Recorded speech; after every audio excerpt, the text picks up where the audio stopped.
The room is still, and the world outside has surrendered to the quiet of the late hour. But in the space behind your eyes, a storm is raging. The silence of your surroundings only makes the noise inside your head seem louder.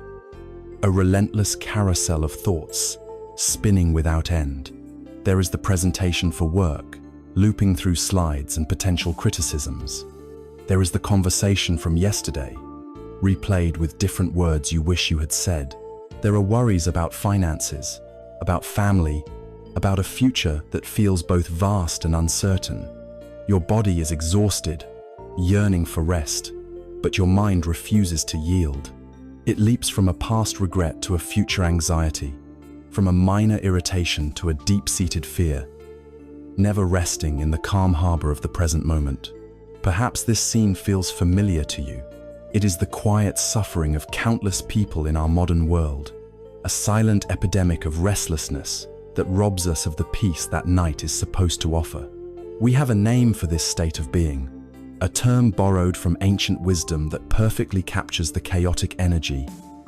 We call it the monkey mind. It is a mind that cannot stay still, that swings from one branch of thought to the next, agitated, distracted, and endlessly busy. This is the source of our sleeplessness. It is the architect of our anxiety. It is a profound sense of inner homelessness, a feeling that we are not at peace, even in the sanctuary of our own bed. We seek solutions everywhere, in pills and potions, in distractions and entertainment, hoping to numb the noise or outrun the restlessness. But the noise is not coming from the outside. What if there was another way? A path that does not involve adding more, but rather gently letting go? What if the solution to the mind's frantic pace was not to force it into submission, but to understand its nature with compassion and patience?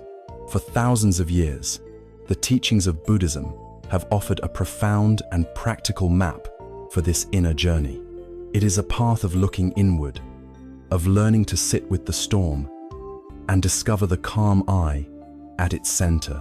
This journey is not about becoming a different person, but about coming home to who you truly are, beneath the layers of stress and worry. The following words are not a sermon, but an invitation, a sharing of gentle stories, quiet reflections, and timeless wisdom designed to soothe the weary mind. It is a hand offered in friendship to guide you away from the turbulent waters of anxiety and toward the shores of inner peace, beginning with the simple, profound gift of a good night's sleep. To begin this journey inward, we must first become acquainted with the territory of our own mind. We must listen, not with judgment, but with a gentle curiosity, to the inner dialogue that narrates our life. For many of us, what we hear is not a single, calm voice, but a cacophony, a room full of chattering monkeys, all clamoring for attention. This is the state the Buddha called capacita, literally, the monkey mind. It is a mind that resembles a monkey, swinging wildly through the trees, grabbing one branch, letting it go to grasp another, never still, never settled. It leaps from a memory of something that happened 10 years ago, to a worry about a meeting next week, to a sudden urge for a snack, all within the span of a few seconds. It is restless, agitated, and easily distracted. This is not a personal failing. It is not a sign that you are broken or flawed. It is, in many ways, the default condition of the untrained human mind, a condition that has been dramatically amplified by the world we have built around ourselves. Consider the environment your mind lives in every day. From the moment you wake, it is bombarded. The smartphone on the nightstand offers a universe of information, a stream of news headlines, social media updates, and emails, each one a small hook that pulls your attention outward. Throughout the day, this continues. Notifications ping, advertisements flash, and the pressure to be constantly connected, constantly available, never ceases. We have trained our minds to exist in a state of perpetual partial attention, to jump from one stimulus to another without ever fully landing. We multitask, not because it is efficient, but because a quiet moment feels uncomfortable, unfamiliar. When the external noise finally fades as you lie down to sleep, the internal noise takes over, because the mind has forgotten how to be still. It continues the frantic pace it was forced to maintain all day, running on the fumes of digital distraction and sensory overload. Compounding this is the immense pressure of modern ambition. We live in a culture that glorifies productivity, that equates self-worth with achievement. Your mind is conditioned to be a project manager, a relentless strategist for your own life. It analyzes past mistakes, not for gentle learning, but with harsh criticism. It game plans the future, not with joyful anticipation, but with a gnawing anxiety about all the things that could go wrong. It creates endless to-do lists, mental spreadsheets of obligations, and a running commentary on how you are not doing enough, not being enough, not achieving enough. Rest, in this paradigm, is not seen as a vital necessity, but as a form of laziness, a waste of precious time.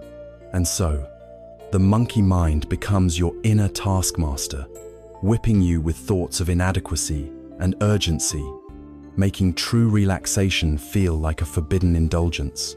It is no wonder then that peace feels so elusive. The mind is simply doing what it has been relentlessly trained to do. It is vital, here, to draw a distinction between the thoughts that serve you and the thoughts that enslave you. Thinking, in itself, is not the enemy.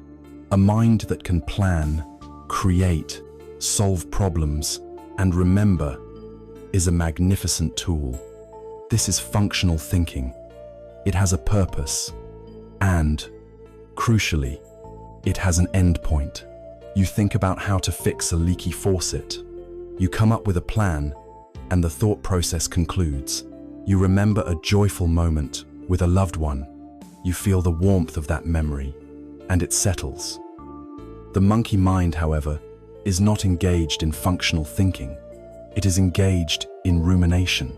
It is a wheel spinning in the mud, going over the same ground again and again, with no forward movement.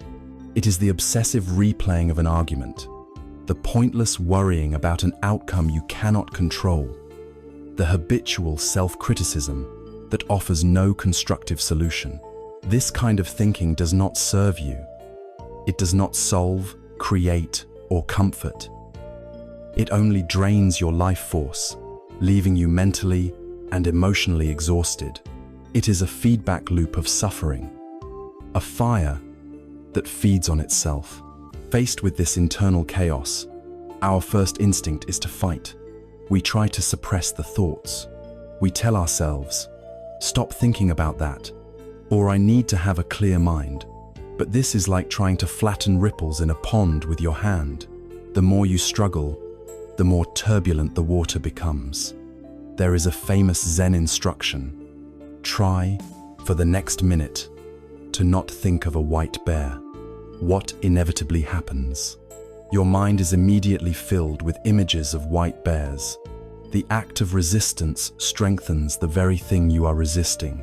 To declare war on your thoughts is to sentence yourself to a lifetime of internal conflict, a battle you can never win, because the warrior and the enemy are one and the same. It is an exhausting and futile struggle. There is an old story that illustrates this perfectly. It tells of a man who was terrified of his own shadow and hated the sound of his own footsteps. He thought that if he could just run away from them, he would find peace. So he began to run. But the faster he ran, the more faithfully his shadow kept up with him, and the louder and quicker the sound of his footsteps became. He believed his only solution was to run even faster, to outpace the shadow and the sound.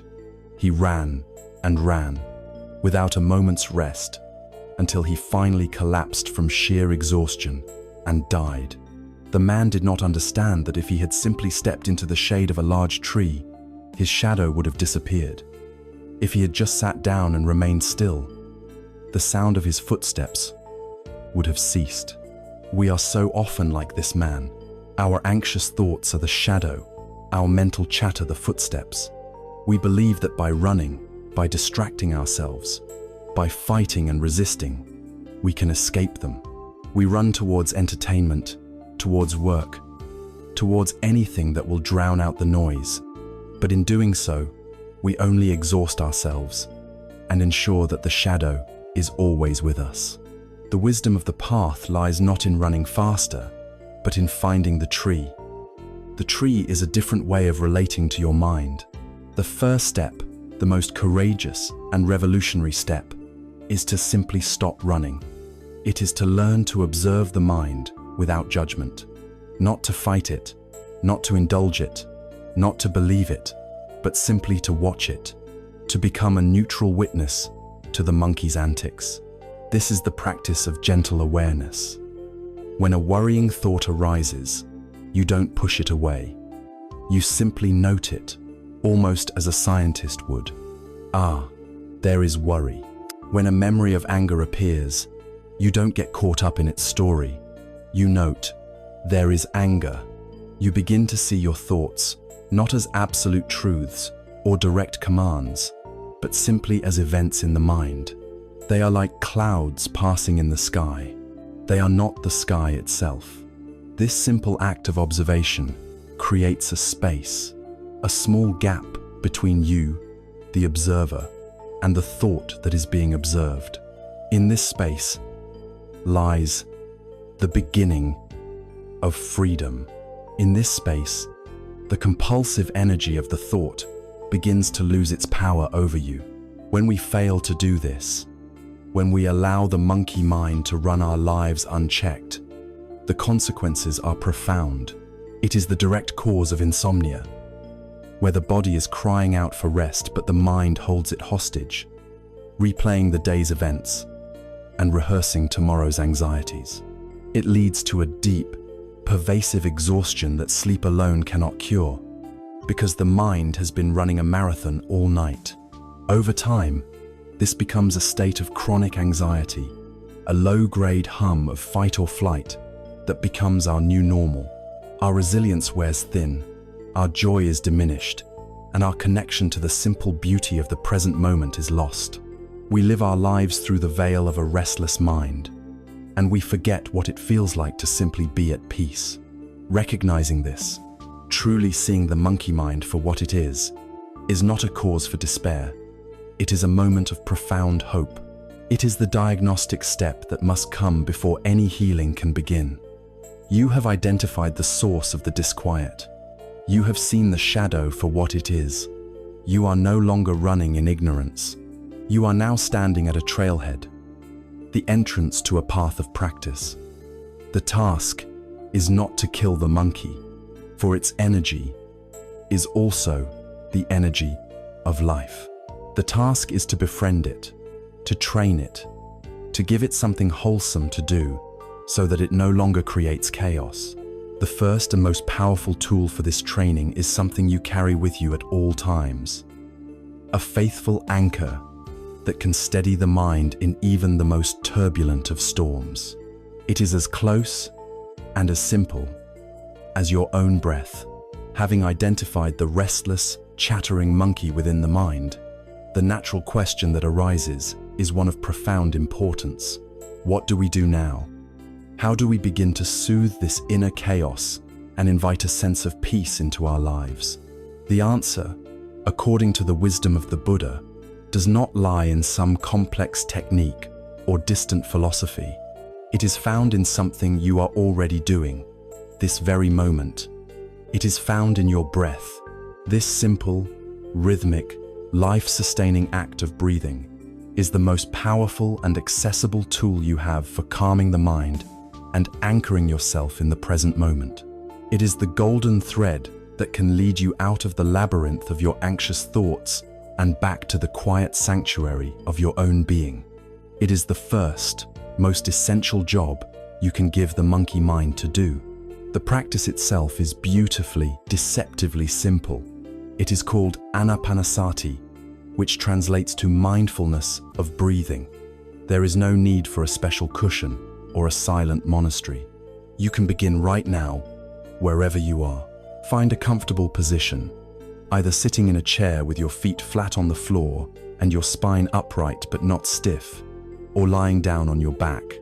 Allow your body to feel heavy and supported by the surface beneath it. Gently, without force, you can allow your eyes to close, or you can leave them slightly open with a soft, unfocused gaze. Now, bring your attention, as if you were shining a gentle spotlight, to the physical sensation of your breath. Do not try to change it. Do not force it to be deeper or slower. Your only task is to observe it, exactly as it is. You might notice the sensation of the cool air entering your nostrils and the warmer air leaving. You might notice the gentle rise of your abdomen as you inhale and its soft fall as you exhale. Choose one of these spots, the nose or the abdomen, and let your attention rest there. Feel the entire duration of one in-breath. Feel the entire duration of one out-breath. That is all. When the in-breath is long, know that it is long. When it is short, know that it is short.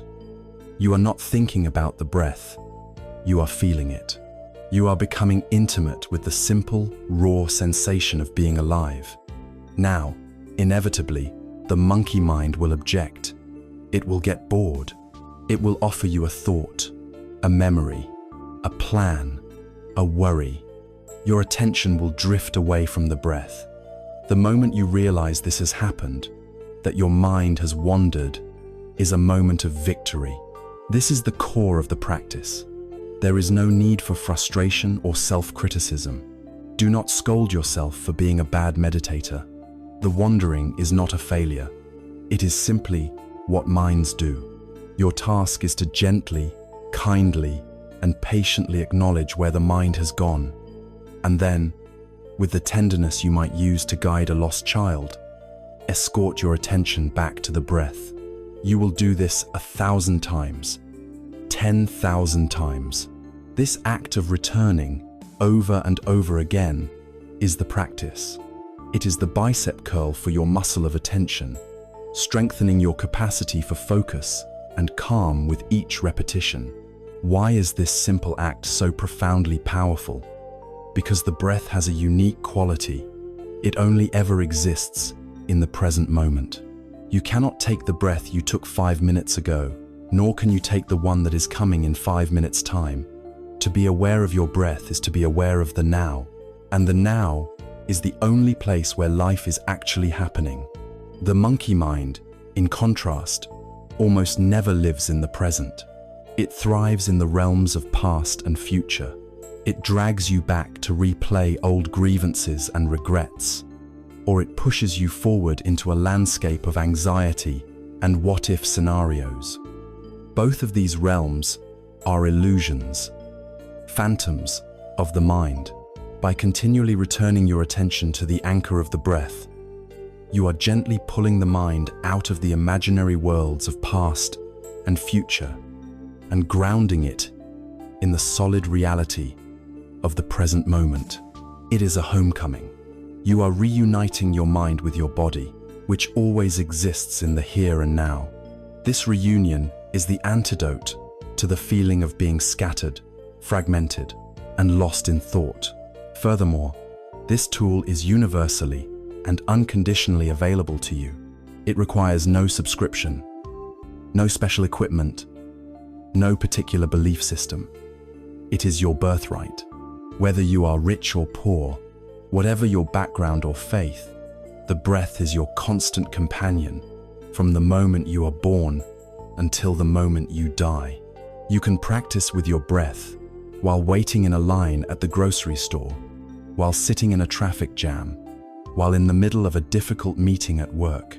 In any moment of stress or overwhelm, you can secretly and silently return to the anchor of your breath, and find a small island of peace in the midst of the storm. It is the ultimate, portable sanctuary.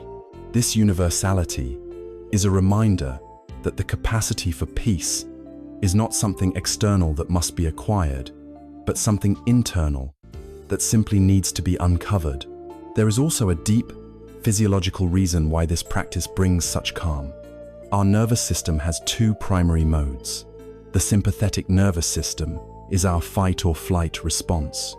It is activated by stress and perceived threats, flooding our body with adrenaline and cortisol, increasing our heart rate, and preparing us for action. The monkey mind keeps us stuck in a chronic, low-grade version of this state. The parasympathetic nervous system, on the other hand, is our rest and digest mode. It is the state of calm, healing, and restoration. The breath is the master key that allows you to consciously switch from one state to the other. When you breathe slowly, deeply, and consciously, especially when you allow your exhale to be slightly longer than your inhale, you are sending a powerful signal directly to your brain via a large nerve called the vagus nerve. This signal says, "You are safe. The threat has passed. You can stand down." In response, your body begins to relax. Your heart rate slows, your blood pressure lowers, and your muscles release their tension. This is not just a placebo effect. It is a direct, biological intervention. You are using the breath to speak the body's own language of safety and calm, overriding the mind's habit of creating alarm. The great Zen master, Thich Nhat Hanh, spoke of this with a beautiful and simple analogy. He said that when you are washing the dishes, you should just be washing the dishes. This means you should be fully aware of the dishes, the warm water, the soap, the movements of your hands. But if you are thinking about the cup of tea you will drink afterwards, you are not really washing the dishes. You are rushing through the present to get to the future. You are, in his words, incapable of living. And when you finally get to your cup of tea, your mind will likely be somewhere else again, planning the next thing on your list. The tea and your life will pass by without you ever truly tasting it. The practice of watching your breath is training for washing the dishes. It is training for living. By learning to be fully present for the simple, humble reality of your breath, you are cultivating the ability to be fully present for every moment of your life. You learn to bring a quality of mindful attention to everything you do, transforming mundane tasks into opportunities for peace. So, this is the invitation. Let the breath be your guide. When you are lying in bed and the monkeys of the mind begin their chatter, do not engage them in an argument. Do not run from them. Simply turn your attention with gentle persistence to the feeling of your breath. Feel the rise and the fall of your own abdomen. Count the breaths if it helps. 1 on the inhale, 2 on the exhale, up to 10, and then begin again.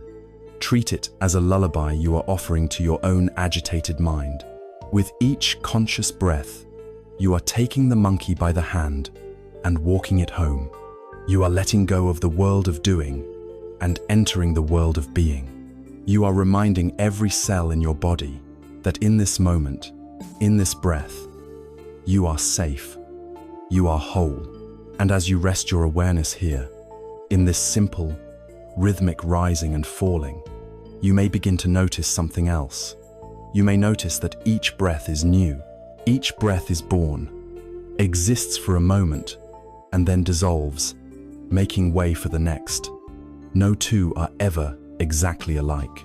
In this simple, profound observation, the breath is beginning to teach you one of the deepest truths of existence, the truth of impermanence, of constant, unending change. As you rest your attention on the gentle rhythm of your breath, you are doing more than just calming your body. You are observing life at its most fundamental level. You are watching the constant, subtle dance of change. Each breath arises from emptiness, fills your lungs for a fleeting moment, and dissolves back into emptiness, never to be repeated in exactly the same way. This simple, intimate observation is a doorway into one of the most profound and liberating insights of Buddhist wisdom. It is the direct experience of what is called anicca in the ancient Pali language, which means impermanence. It is the universal truth that everything, without exception, is in a constant state of flux. Look around you and look within you. Nothing is static. The seasons turn, day melts into night, and night blossoms into day. The solid mountain is slowly weathered by wind and rain. The stars in the night sky are themselves part of a cosmic dance of birth, growth, and decay over billions of years. Your own body is a testament to this truth. The body you have today is not the same body you had 7 years ago, or even 7 days ago. Cells are constantly dying and being replaced. The face you see in the mirror is a map of this gentle, inexorable river of change. This is not a sad or frightening philosophy. It is simply a statement of fact, as neutral and as fundamental as the law of gravity. To resist it is to resist the very nature of reality. To understand and accept it is to unlock a deep and abiding peace. The true power of this teaching comes when we apply it not just to the outer world, but to the inner world of our mind and heart. This is where we suffer most, because this is where we cling the tightest. Consider the thoughts and emotions that cause you to lose sleep.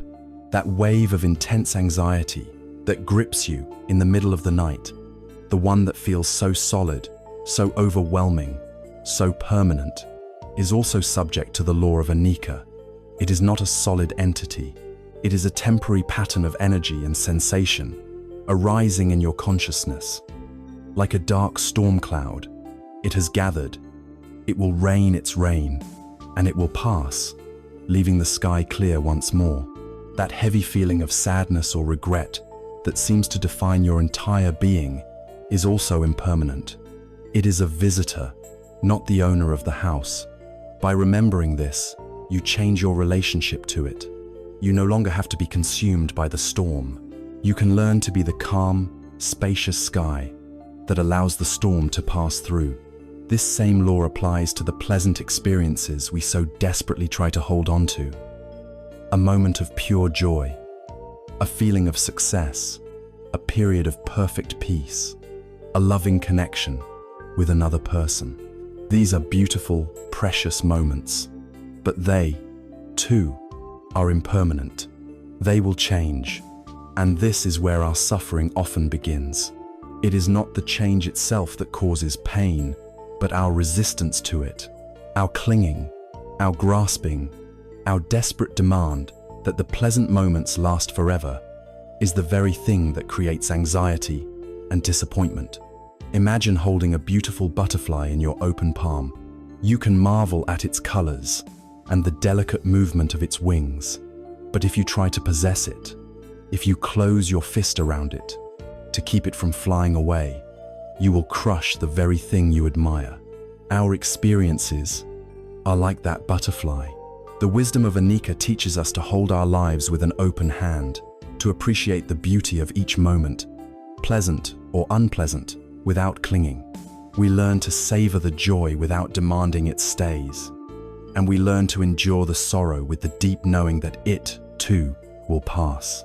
This practice of non-clinging can be cultivated directly. Find a quiet moment and simply watch your mind.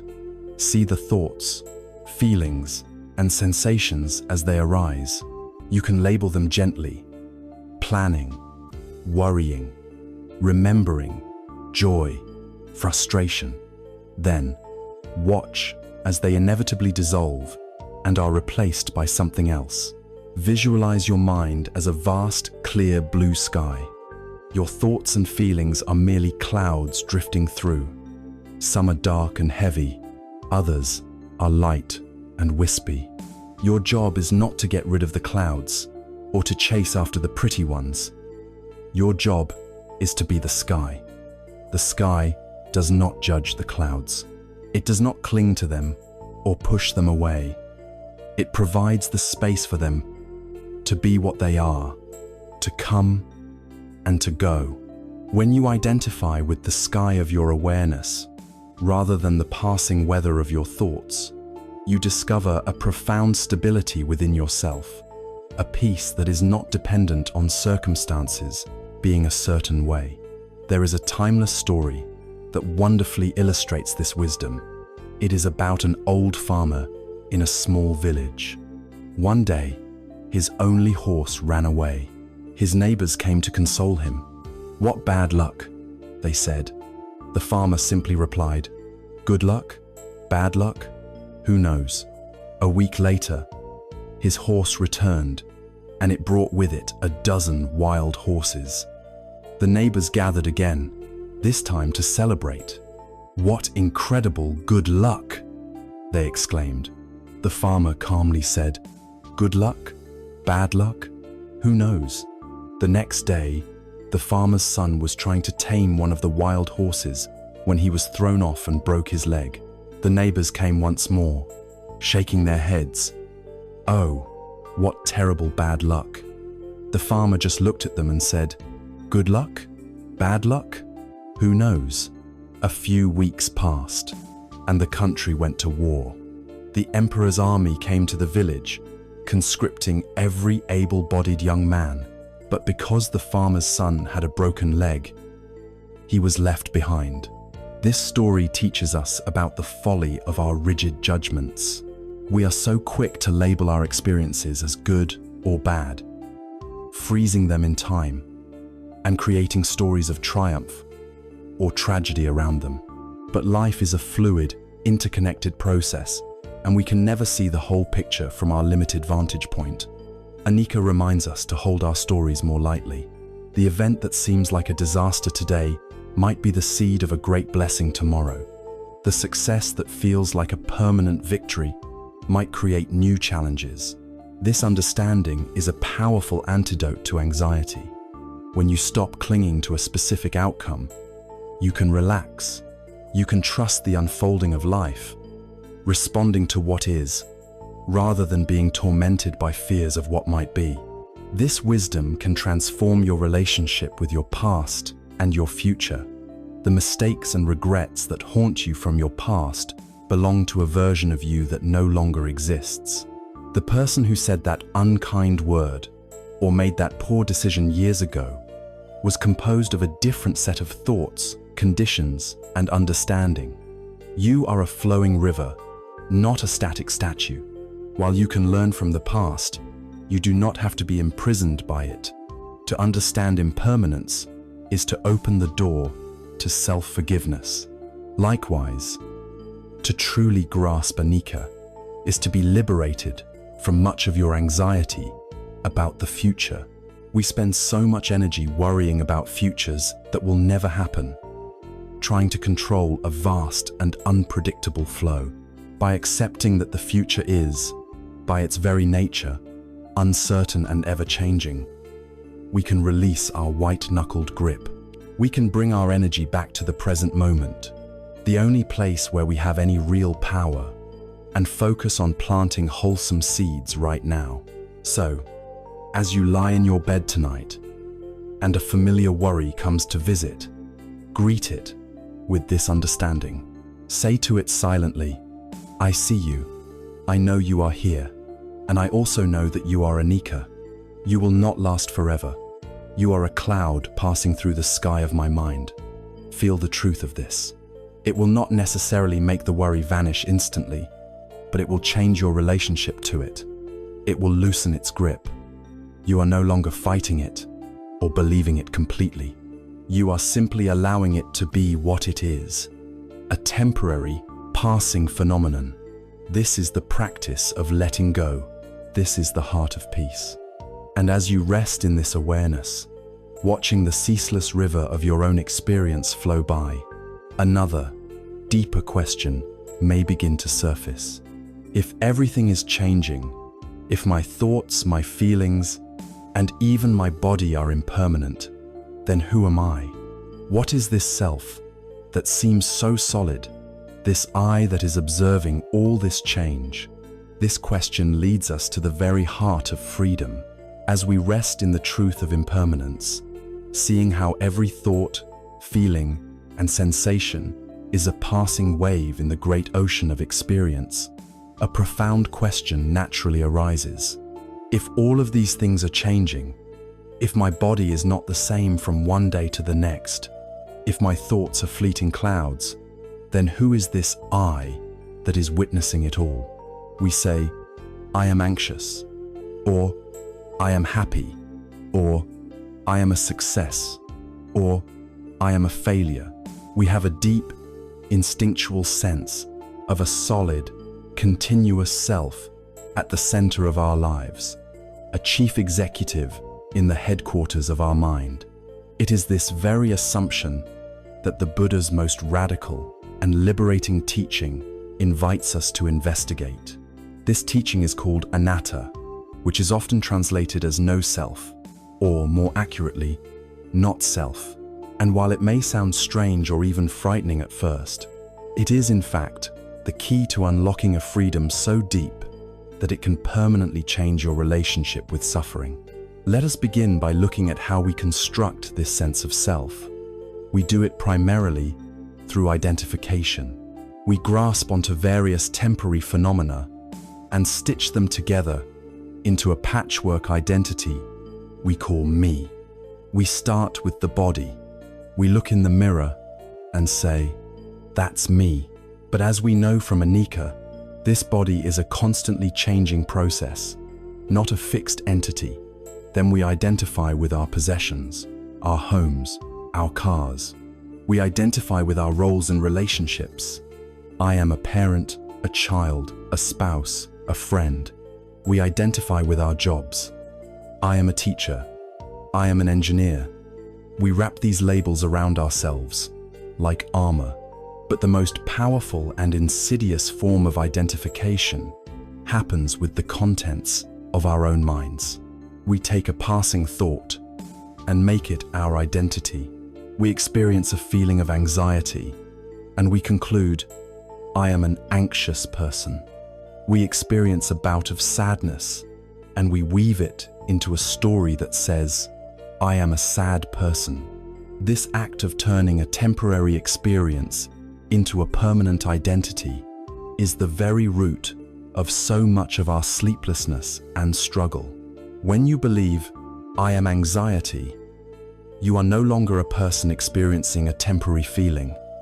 You have become the feeling itself. There is no space, no freedom. You are fused with the storm. The story becomes a self-fulfilling prophecy, a cage built from your own thoughts. You then feel compelled to defend this self, to polish it, to worry about its future and regret its past. This project of maintaining and protecting a fixed, separate self is exhausting. It is the heaviest burden we carry, and we carry it with us, even into the supposed sanctuary of our bed at night, where the mind continues its frantic work of self-construction and self-preservation. The teaching of anatta invites us to see through this illusion. It suggests that if you look deeply and honestly for this solid, separate, unchanging self, you will not be able to find it. What you will find is a continuous flow of experiences: seeing, hearing, tasting, thinking, feeling. The thoughts are not you. The feelings are not you. The body is not you. You are the awareness in which all of these things appear. Think again of the metaphor of the sky and the clouds. The clouds of thought, emotion, and sensation are constantly changing, constantly moving. But you are not the clouds. You are the sky. You are the vast, open, silent space of awareness in which the clouds of your experience arise and pass away. The sky is not harmed by a dark storm cloud. The sky is not improved by a beautiful, fluffy white cloud. It remains what it is: spacious, accepting, and fundamentally peaceful. To realize this is to shift your identity from the passing content of your mind to the timeless container of awareness itself. The statement changes from "I am anxious" to the much more accurate and liberating statement, "I am aware of a feeling of anxiety arising within me." Can you feel the difference? The first is a prison. The second is a key. This space that opens up between the observer and the observed is the field of liberation. When you are standing on the riverbank, you can watch the turbulent water flow by without being swept away by it. In the same way, when you learn to rest as the observer, as the awareness, you can watch difficult emotions like fear, anger, or sadness arise without being completely consumed by them. You can feel their energy, their texture, their temperature in the body, but you are not hijacked. You are no longer their victim. Their power over you is drastically reduced because you are no longer feeding them with your belief and identification. You see them for what they are: impersonal, temporary bundles of energy that are simply passing through. This ability to witness our own experience without being defined by it is a master skill for navigating the pressures of life and for finding rest in the quiet of the night. The Buddha offered a beautiful parable to illustrate this principle of using things without clinging to them as part of a self. He told the story of a person on a journey who came to the edge of a wide and dangerous river. There was no bridge and no boat. To get to the other side, the person gathered branches, reeds, and vines, and painstakingly built a raft. Using the raft, they were able to paddle safely across the river to the far shore, continuing their journey. The Buddha then asked his monks a question: what should this person do with the raft now? Should they, out of a deep sense of gratitude and attachment, lift this heavy raft onto their shoulders and carry it with them for the rest of their journey on dry land? The answer is obvious. To do so would be foolish. The raft was an incredibly useful tool for a specific purpose, but its usefulness has now ended. The wise thing to do is to leave the raft behind on the riverbank and continue the journey unburdened. Our thoughts, our beliefs, our concepts, and even our very sense of I are like that raft. They are useful tools that help us navigate the world. The concept of me allows us to function, to relate to others, to plan, and to learn. But when we cling to it as a solid, permanent reality, when we believe it is who we fundamentally are, we are like the foolish person carrying the heavy raft on their back. It becomes a tremendous burden, a source of endless anxiety and striving. The wisdom of anatta is the wisdom of knowing that the self is a useful convention, a convenient tool, but not an ultimate reality. It is the freedom to use the raft to cross the river, and the wisdom to let it go when you reach the other shore. It is crucial to understand that this teaching of no self does not mean that you do not exist. It is not a doctrine of annihilation or nihilism. Rather, it points to a reality that is far more beautiful and interconnected. It means that you do not exist as a separate, isolated, independent entity. Your existence is relational. You are inextricably woven into the fabric of the universe. The Zen master Thich Nhat Hanh coined the term interbeing to describe this reality. Think of a single flower. A flower cannot exist by itself. It is made up entirely of non-flower elements. It is made of the sunshine, the rain, the soil, the air, the seed, and the nutrients. If you were to remove all of these non-flower elements, there would be no flower left. The flower is because all these other things are. We are exactly the same. You are made of the food you have eaten, the air you are breathing, the wisdom you have inherited from your ancestors, and the sunlight that powers all life on this planet. The idea of a separate me is an illusion created by the limitations of our perception. In reality, the entire universe is flowing through you in every moment. Realizing this dissolves the lonely feeling of being a small, separate self in a vast and indifferent universe.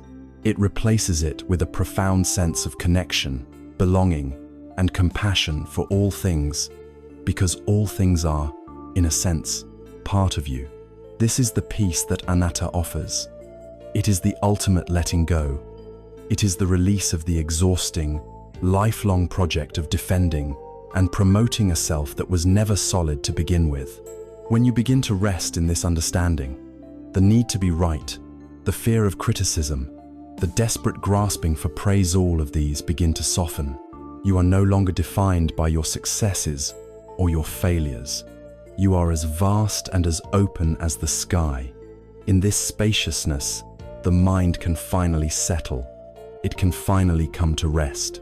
Having looked at the nature of our experience through the lenses of impermanence and not self, we are now prepared to look directly at the nature of our unease itself, the subtle and pervasive experience of suffering that the Buddha called dukkha. Having explored the liberating truths of impermanence and not self, we arrive at the very foundation of the Buddha's path to peace. We arrive at the first of the Four Noble Truths, the truth of dukkha. In English, dukkha is most often translated as suffering, a word that can sound heavy, pessimistic, and bleak. It might conjure images of tragedy and despair, leading many to believe that Buddhism is a life-denying or morbid philosophy. But this is a profound misunderstanding. To truly grasp the hope and compassion inherent in this path, we must first understand what dukkha truly means. It is not a declaration of doom, but a courageous and honest diagnosis. It is the compassionate starting point for all healing, like a skilled physician who must first look clearly at a wound before they can treat it. A more nuanced and helpful way to understand dukkha is as a pervasive sense of unsatisfactoriness. It is the low-grade friction of life, the feeling that things are just slightly off-kilter, like a wheel that is not perfectly centered on its axle. It is the background hum of stress, the subtle yet persistent feeling of being unfulfilled, the quiet restlessness that follows us, even into moments of apparent calm. It is the unease that keeps our minds churning through plans and worries when our bodies are desperate for sleep. To acknowledge the truth of dukkha is simply to acknowledge, with radical honesty, that this experience of unsatisfactoriness is a fundamental part of our unawakened human condition. The Buddha described 3 distinct types of dukkha, each revealing a deeper layer of this truth. The first is the most obvious: dukkha, or the suffering of pain. This is the ouch of life. It is the physical pain of a headache, an injury, or illness. It is the emotional pain of losing a loved one, being rejected, or experiencing failure. It is the mental pain of the anxiety that tightens your chest in the middle of the night, or the sharp sting of regret over a past mistake. This form of suffering is undeniable and universally understood. We all experience it, and we all instinctively seek to be free from it. The second type is more subtle: viparinama dukkha, the suffering of change. This connects directly to our understanding of anicca, or impermanence. This is the suffering that arises when pleasant experiences come to an end. That beautiful vacation is over, and the return to work feels heavy. A delicious meal is finished, leaving only an empty plate. A joyful gathering with friends concludes, and you are left with a feeling of loneliness. Even in the midst of happiness, this subtle form of dukkha can be present as a quiet, background fear that this, too, will end. Our desperate attempt to cling to pleasure, to freeze a happy moment in time, is itself a source of stress and anxiety. The happiness contains the seed of its own passing, and our resistance to this natural flow is a primary source of our unease. The third and most profound type is sankhara dukkha, the suffering of conditioned existence. This is the deepest and most pervasive form of unsatisfactoriness, arising from the very nature of being a self in a world of dependent, conditioned phenomena. It is the background stress of being a vulnerable, mortal being in a world we cannot control.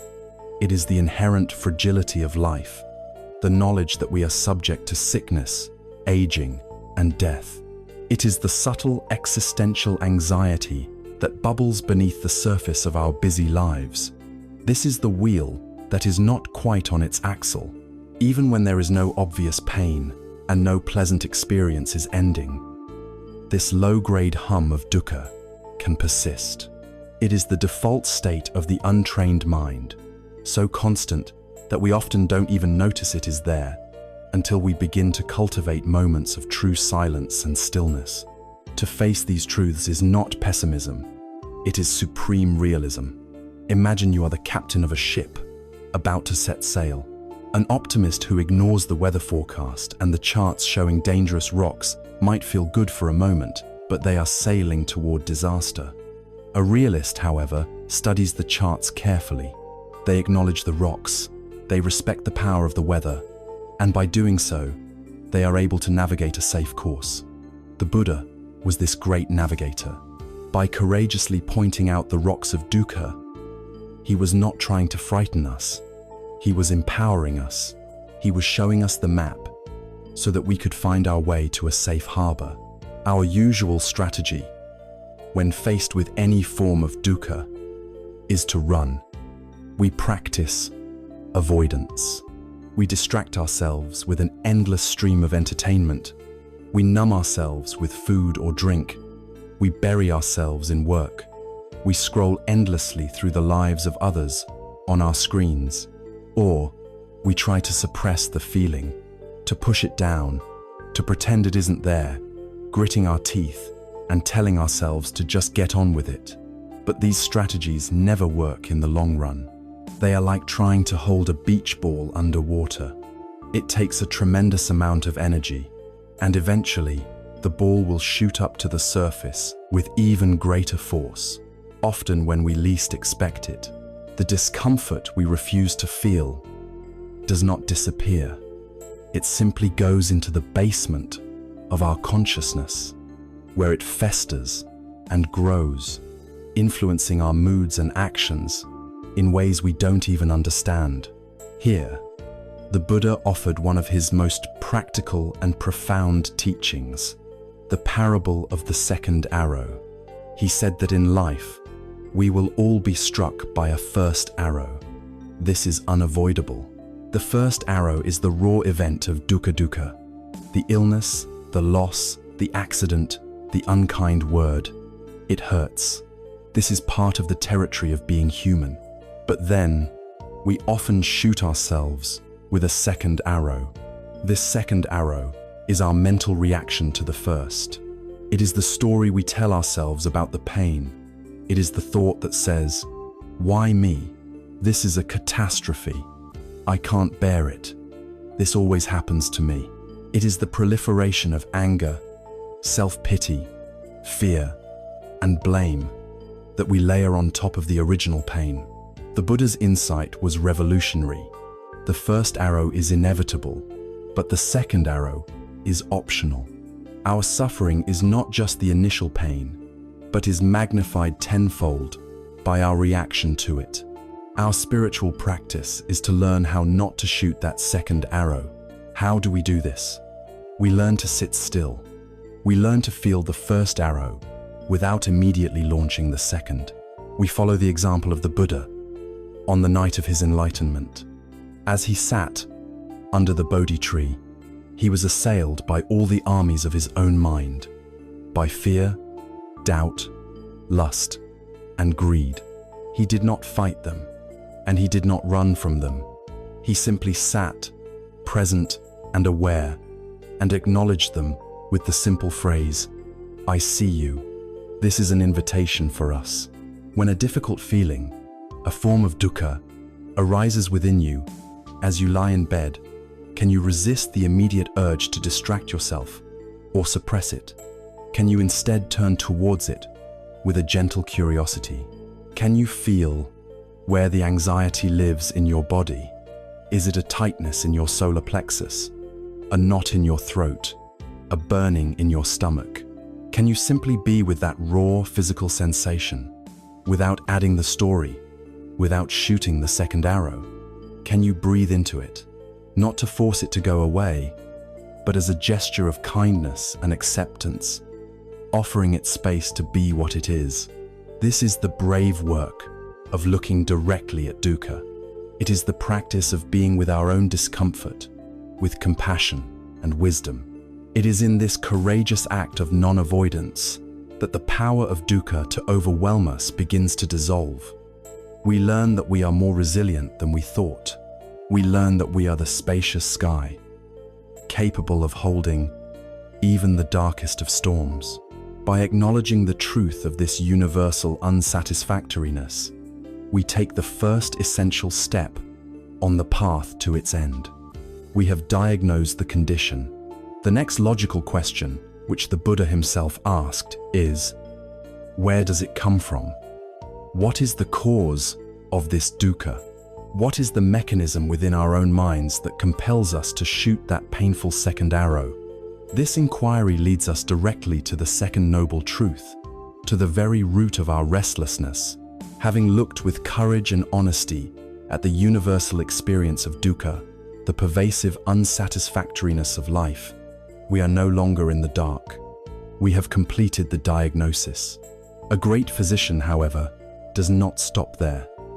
The next vital step is to understand the cause, the origin of the illness. Why do we feel this way? What is the engine that drives our restlessness and keeps us from peace? The Buddha's answer to this question forms the second noble truth, a truth that points directly to a force within our own minds.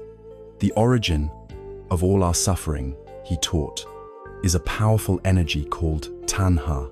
Tanha is a word from the ancient Pali language that is often translated as craving or desire, but its meaning is deeper and more potent than that. A more accurate translation might be thirst. Think of the desperate, feverish thirst of someone lost in a desert. It is not a gentle preference. It is a compulsive, urgent, all-consuming drive. This is the nature of tanha. It is the insatiable thirst of the mind for something other than what is presently here. It is the raw, primal energy that creates the painful gap between reality as it is and reality as we demand it to be. It is this very gap where the weeds of anxiety, frustration, and disappointment grow. Tanha is the unseen hand that reaches for the second arrow and shoots it into our own heart. It is the fuel that we unknowingly pour onto the embers of our unease, causing them to flare up into the raging fire of suffering that consumes our peace and keeps us awake at night. To understand this thirst more deeply, the Buddha identified 3 distinct channels through which it flows. The first and most obvious is kama-tanha, the craving for sense pleasures. This is the thirst for things that please our eyes, ears, nose, tongue, and body. In our modern world, this form of tanha is the very engine of our consumer society. It is the relentless whisper that tells us we will finally be happy if we just get that newer phone, that faster car, that bigger house, that more exotic vacation. It is the craving for the taste of a particular food, the desire for the validation of likes and shares on social media, the endless search for the next hit of pleasure, the next dose of entertainment. This creates a state known as the hedonic treadmill. We run, and as soon as we get the thing we crave, there is a fleeting moment of satisfaction, which is almost immediately replaced by a new craving for something else. Our minds become like ghosts, with hungry mouths that can never be filled, always seeking, always grasping, but never truly satisfied. This endless, unquenchable seeking is a state of profound restlessness. The second form of this thirst is more subtle, and perhaps even more powerful in driving our modern anxiety. It is bhavatana, the craving to be, or the craving to become. This is not just a thirst for a thing, but a thirst for a different state of existence, a different version of ourselves.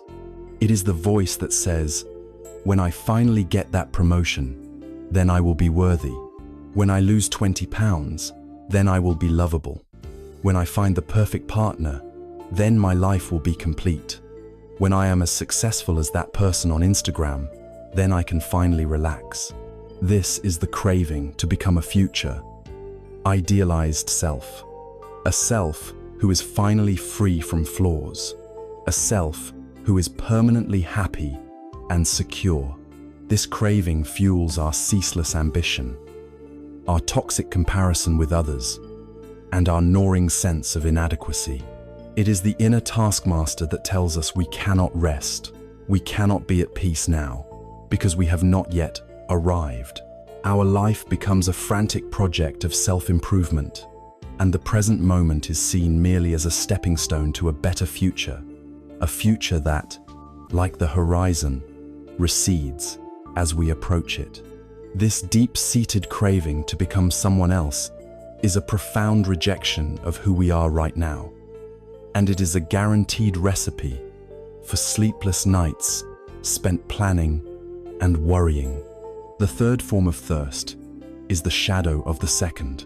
It is vibhavatana, the craving for non-existence, or the craving for annihilation. This is the energy of aversion, of pushing away. It is the desperate desire for an unpleasant experience to cease. When we are gripped by intense anxiety, this is the voice that screams, "I can't stand this feeling. Make it go away." When we are stuck in a painful situation, it is the intense wish for it to be over. It is the aversion to our own perceived flaws, the hatred for our monkey mind.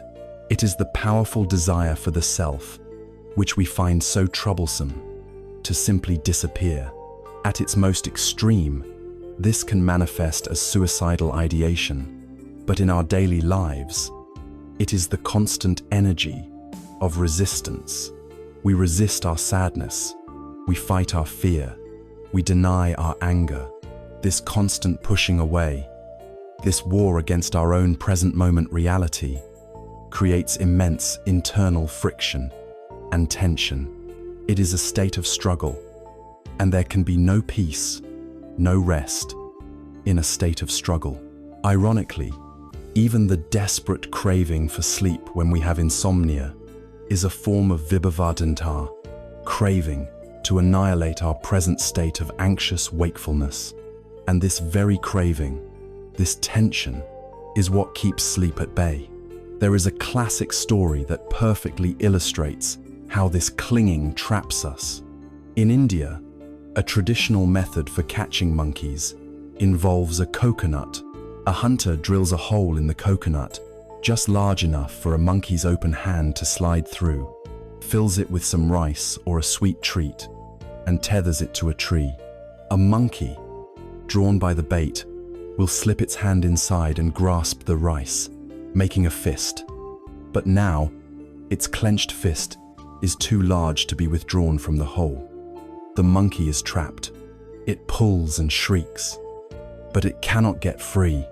Of course, the solution is simple. All the monkey has to do is open its hand and let go of the rice. But its craving, its attachment to the prize, is so powerful that it will not let go, even as the hunters approach. The monkey is not imprisoned by the coconut, but by its own clenched fist, by its own tanha. We are so often like this monkey. We are trapped by our attachments, by our refusal to let go. The rice we are clinging to could be an old resentment that we keep replaying in our minds. It could be a rigid belief about how life is supposed to be. It could be a desperate desire for a particular person's approval. It could be the craving for a future that will make us feel whole, or the aversion to a feeling we are having right now.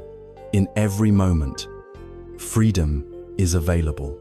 The door of the cage is open, but it requires us to open our hand, to release our grip, to let go of the craving. It is essential here to make a critical distinction. The Buddha was not teaching that all desire is bad. Having a desire to eat when you are hungry, to create something beautiful, or to help another person are wholesome and natural. The problem is not desire itself.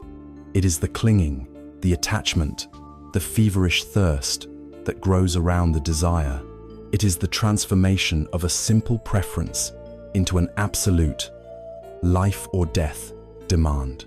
It is the difference between thinking a cool drink of water would be nice and the desperate, obsessive thought of the man in the desert. I must have water or I will die. The clinging is the second arrow. It is the fuel for the fire. The path to peace is not about becoming a passionless zombie. It is about learning to hold our desires lightly, to enjoy things without being enslaved by them, to want without needing.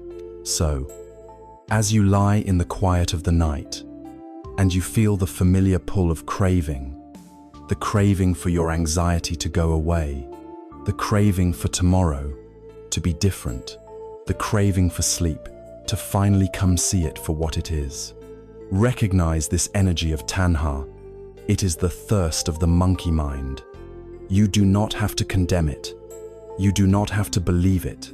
You can simply notice it, with the wisdom that knows this thirst is the true source of your restlessness. By seeing the cause, you are no longer a helpless victim of your condition. You have become an empowered investigator, a wise physician looking at your own heart. You have found the source of the fire. And with this profound knowledge, a new, hopeful question can arise. If this fire has a cause, if it requires fuel to burn, is it possible for the fire to go out? This question leads us to the promise of the third noble truth, the truth that there can be and is an end to suffering. Having bravely looked into the heart of our own restlessness, our dukkha, and having identified its root cause as the insatiable, feverish thirst of tanha, we might be left feeling a sense of resignation. If this craving is so deep and so powerful, is freedom from it even possible? It is at this critical juncture that the Buddha's teaching turns from a stark diagnosis to a message of profound and radical hope. This is the third noble truth, the truth of Nirodha, a truth that declares with unshakable confidence that there is an end to suffering. The fire of craving does not have to burn forever. It can be cooled, it can be extinguished, and the state of being that results from this extinguishing is called nibbana or nirvana. This is the promise that lies at the very heart of the path. It is the light that illumines the entire journey. Before we go any further, it is essential to clear away the many myths and misconceptions that have grown around the concept of nirvana, especially in the Western world. Nirvana is not a heavenly paradise, not a golden city in the clouds where we go after we die. It is not a reward for being good, nor is it a state of blissful non-existence or personal annihilation. The Buddha taught that Nibbana is a psychological reality, a state of mind and heart that is attainable right here in this very life by any human being who is willing to do the inner work. It is not a distant dream, but a present possibility. It is the natural state of a mind that has been purified of its attachments and delusions. It is the peace that is revealed when the clouds of greed, hatred, and ignorance have parted. It is not something you have to create or achieve. It is something you uncover by removing what obscures it. The word nibbana literally means to extinguish or to blow out, like blowing out a candle flame. This metaphor is the most direct and powerful way to understand its nature. Imagine a simple oil lamp. The flame burns because certain conditions are present. There is a wick, there is oil for fuel, and there is oxygen in the air. The flame is dependent on these conditions. Now, when the oil runs out, the flame flickers and goes out. The Buddha would then ask a very practical question. Where did the flame go? Did it travel north, south, east, or west? Did it go into storage? The answer, of course, is that the flame didn't go anywhere. The conditions that supported its existence are no longer present, and so the phenomenon of the flame has simply ceased. The fires of our suffering are just like this. They burn fiercely because they have fuel. The fuel is our tanhawa clinging, our craving, our thirst, our aversion, our resistance. Every time we feed a desire with our obsession, every time we fuel an anger with our resentment, every time we feed a fear with our worried thoughts, we are pouring oil onto the flames. The practice of the path is the process of learning to stop supplying the fuel. When we, through wisdom and mindfulness, learn to see craving as it arises and choose not to cling to it, we are withdrawing the fuel. When we see aversion arise and we meet it with acceptance instead of resistance, we are withdrawing the fuel. And when the fuel of tanha is no longer supplied, the fires of suffering, the fires of greed, hatred, and delusion simply cease. They go out. This cessation is nirodha. The cool, peaceful, liberated state that remains is nibbana. The suffering doesn't go anywhere. It simply ceases to be, because its causes have been removed. So what does this state feel like? Since it is beyond our ordinary conditioned experience, it can only be described in metaphors, pointing to the reality without ever fully capturing it. It is described as the ultimate peace, a peace that is unshakable. Imagine a deep mountain lake on a perfectly still day. Its surface so placid, it perfectly mirrors the sky above, undisturbed by even the slightest ripple of wind. The winds of life praise and blame, gain and loss, success and failure, pleasure and pain can still blow, but they no longer have the power to churn the depths of the mind into a turbulent storm. There is a profound stability, an inner refuge that is not dependent on external circumstances being a certain way. It is also described as the ultimate freedom. Freedom from the tyranny of the reactive mind. Freedom from being a slave to our impulses. Freedom from the prison of our own likes and dislikes. Imagine the feeling of finally putting down a tremendously heavy burden that you did not even realize you were carrying your entire life. That burden is the project of the self, the endless, exhausting task of defending, promoting, and worrying about a me that we have come to see is not as solid as we thought.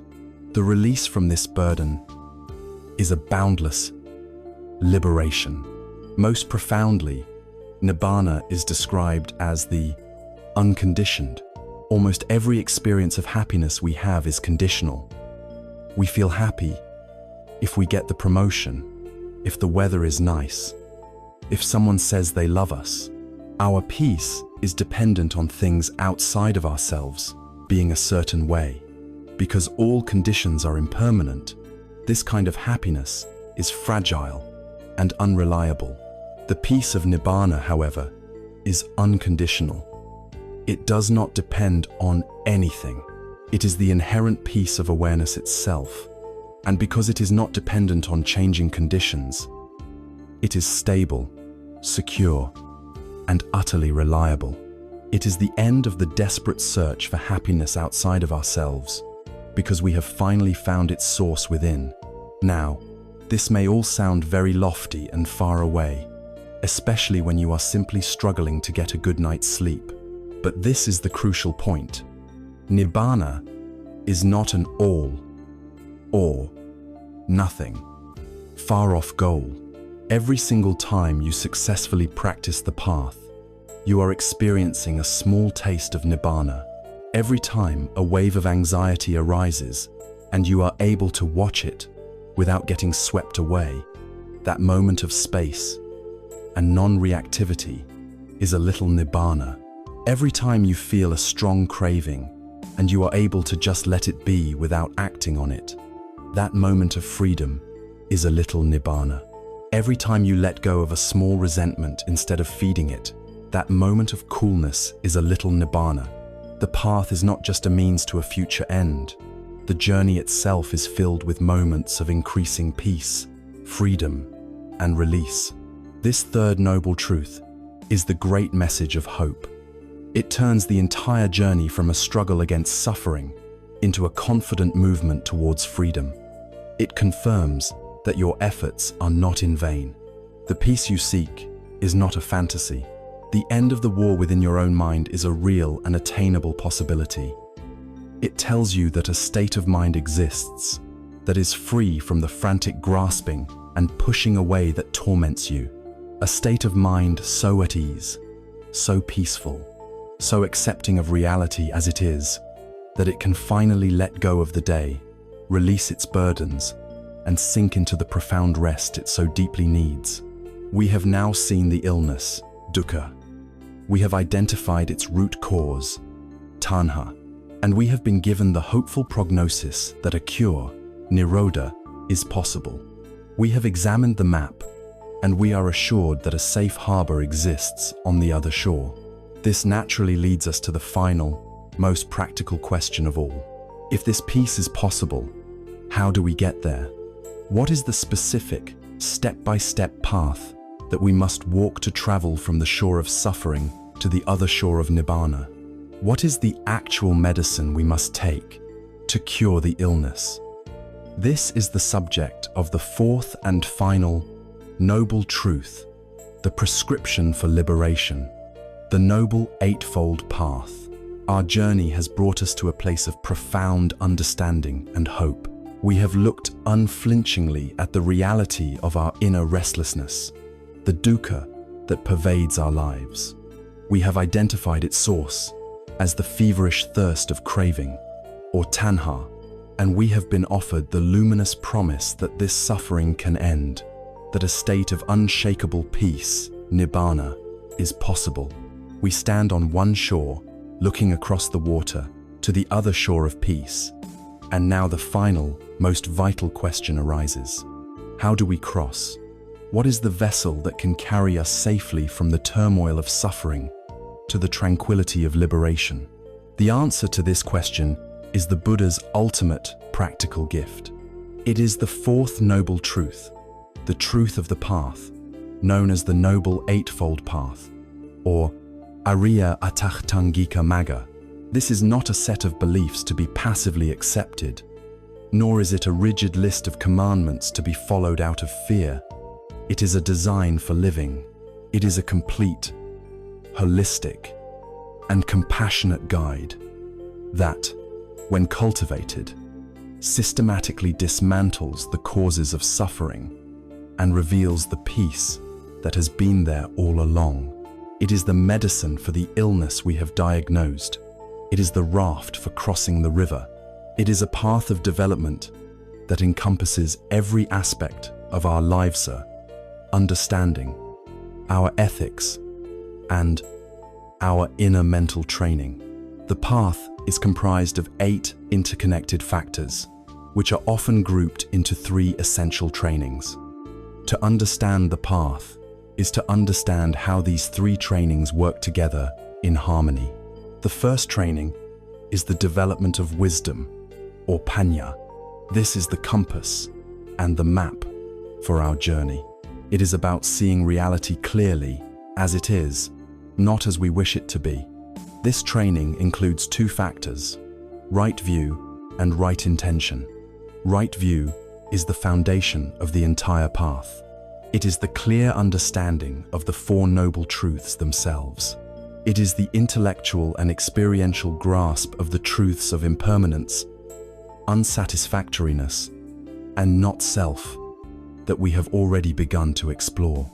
It is the correct diagnosis that allows us to apply the right medicine. Right intention, then, is the conscious choice to align our hearts with this wisdom. It is the intention to let go of clinging, the intention to cultivate kindness instead of aversion, and the intention to act with compassion instead of causing harm. It is the why that fuels our journey, ensuring we are moving in the right direction. The second training is the cultivation of ethical conduct, or sila. This is where our inner wisdom begins to manifest in the outer world. It is the practical application of our compassionate intention in our daily interactions. This training is the very ground upon which a peaceful mind is built, for an agitated life of harmful action will never lead to a calm mind. This training includes 3 factors: right speech, right action, and right livelihood.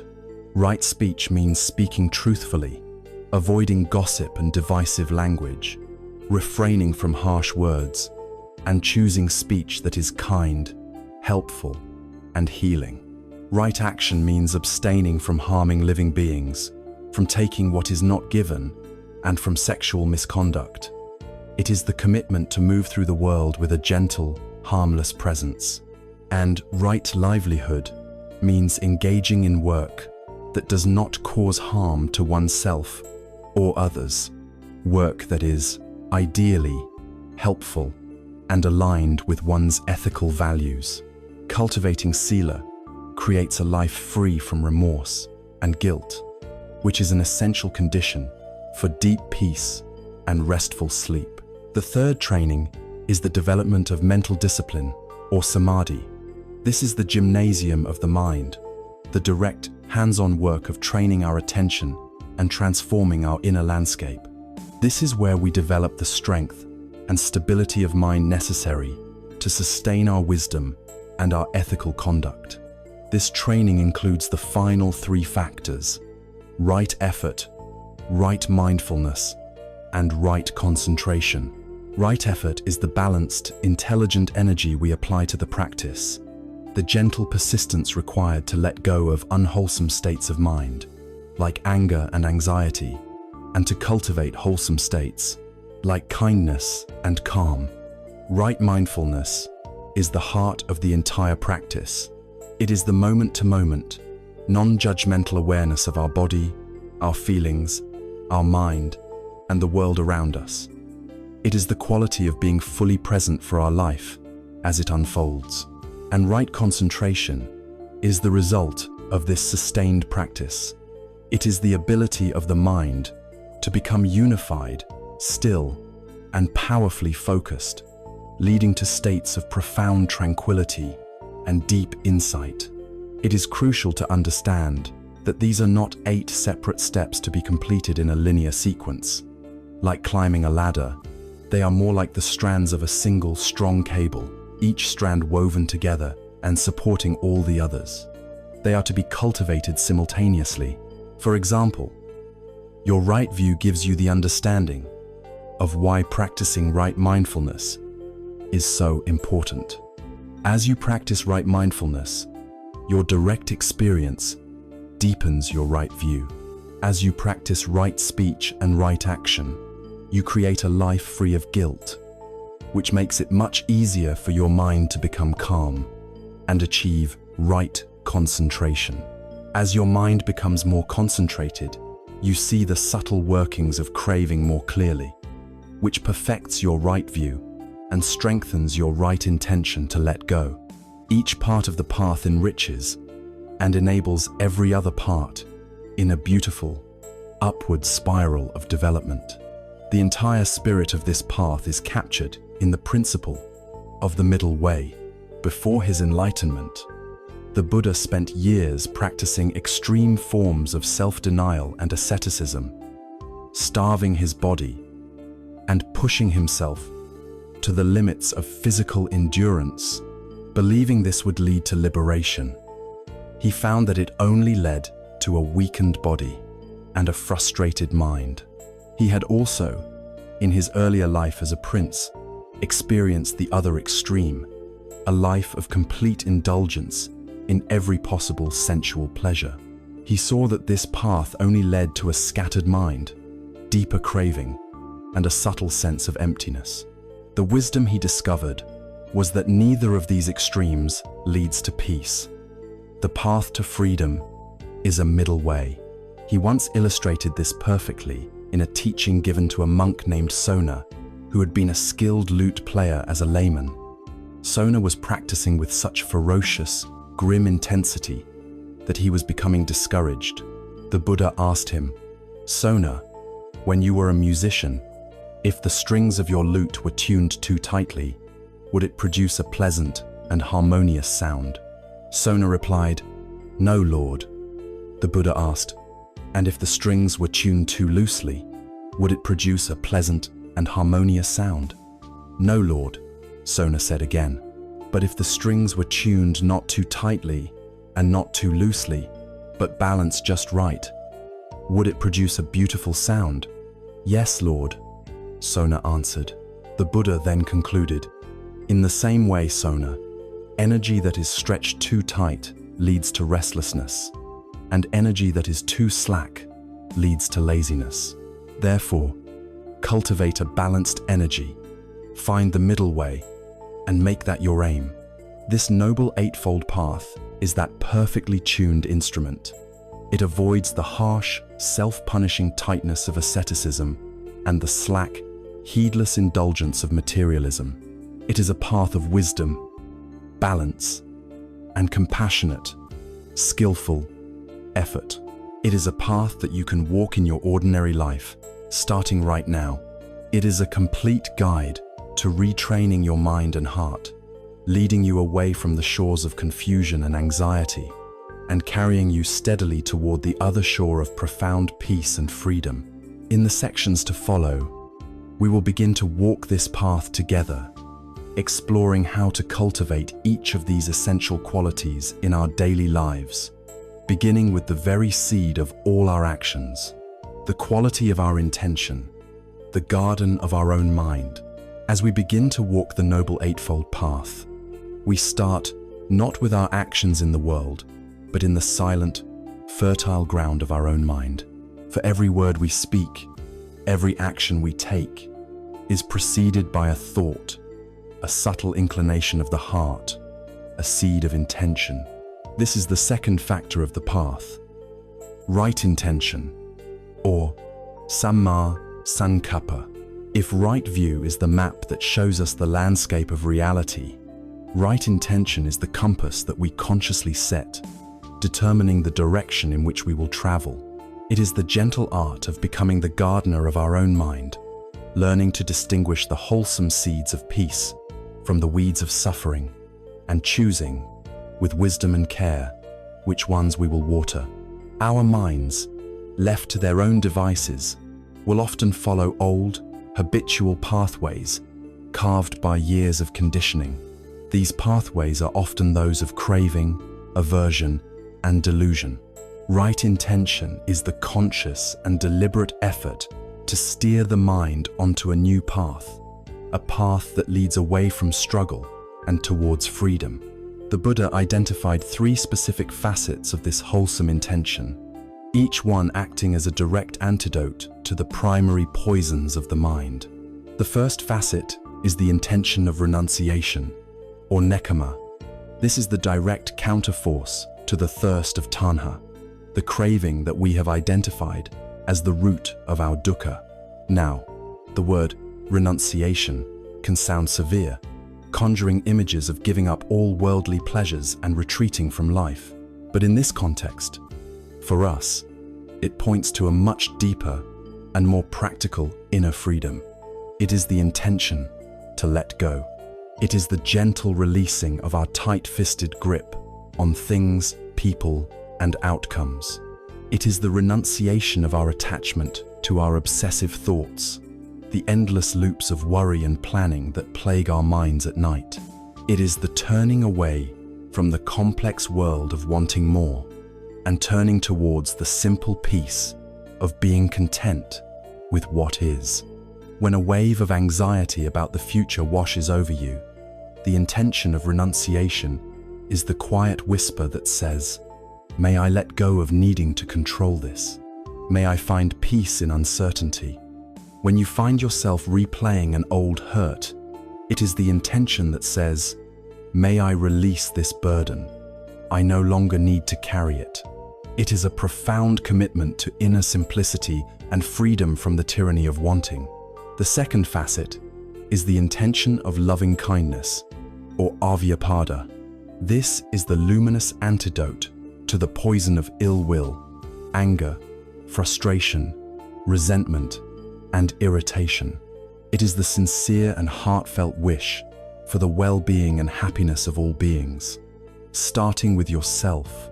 So often, the voice in our own head is our harshest critic. It judges our perceived failures, scolds our imperfections, and compares us unfavorably to others. The intention of loving kindness is a radical shift towards inner friendliness. It is the ability to say to yourself, especially when you are struggling, "May I be well. May I be peaceful. May I be kind to myself in this moment." From this foundation of self-compassion, the intention naturally expands outward. When you feel irritation towards another person, you can consciously pivot to the intention of goodwill. May they also be happy. May they be free from the causes of their own suffering. This is not about condoning harmful actions or forcing yourself to feel something you don't. It is simply about refusing to water the bitter root of hatred in your own heart, knowing that it poisons you far more than it affects anyone else. A mind suffused with the warmth of loving kindness cannot simultaneously be a mind consumed by the fires of anger.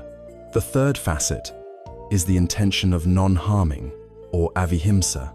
This is the antidote to cruelty and indifference. It is the active intention to refrain from causing harm, and is the foundation of compassion, or karuna. It is the deep wish that all beings, without exception, be free from suffering. This intention guides our physical actions, but its true power begins in the mind. When you see another person acting out of ignorance or pain, instead of an intention of judgment, you cultivate an intention of non-harming. May they find a way out of their pain. Crucially, this applies to yourself as well. When you are experiencing dukkha, you feel the sting of anxiety or the weight of sadness, your habitual reaction might be one of aversion, a form of self-harm. You hate the feeling. You want to crush it. The intention of non-harming invites you to meet your own pain with gentleness. You can hold your own suffering with the tender wish, "May this suffering be eased. May I be free from this pain." You are no longer at war with your own experience. This compassionate intention transforms the inner battlefield into a place of healing. There is a beautiful and well-known Native American parable that perfectly illustrates the nature of this practice. An elder is teaching his grandchild about life. He says, "A fight is going on inside me. It is a terrible fight, and it is between two wolves. One is evil, he is anger, envy, sorrow, regret, greed, arrogance, self-pity, guilt, resentment, and ego. The other is good. He is joy, peace, love, hope, serenity, humility, kindness, benevolence, empathy, generosity, and compassion." This same fight is going on inside you, and inside every other person, too. The grandchild thinks about it for a minute, and then asks his grandfather, "Which wolf will win?" The old man simply replies, "The one you feed."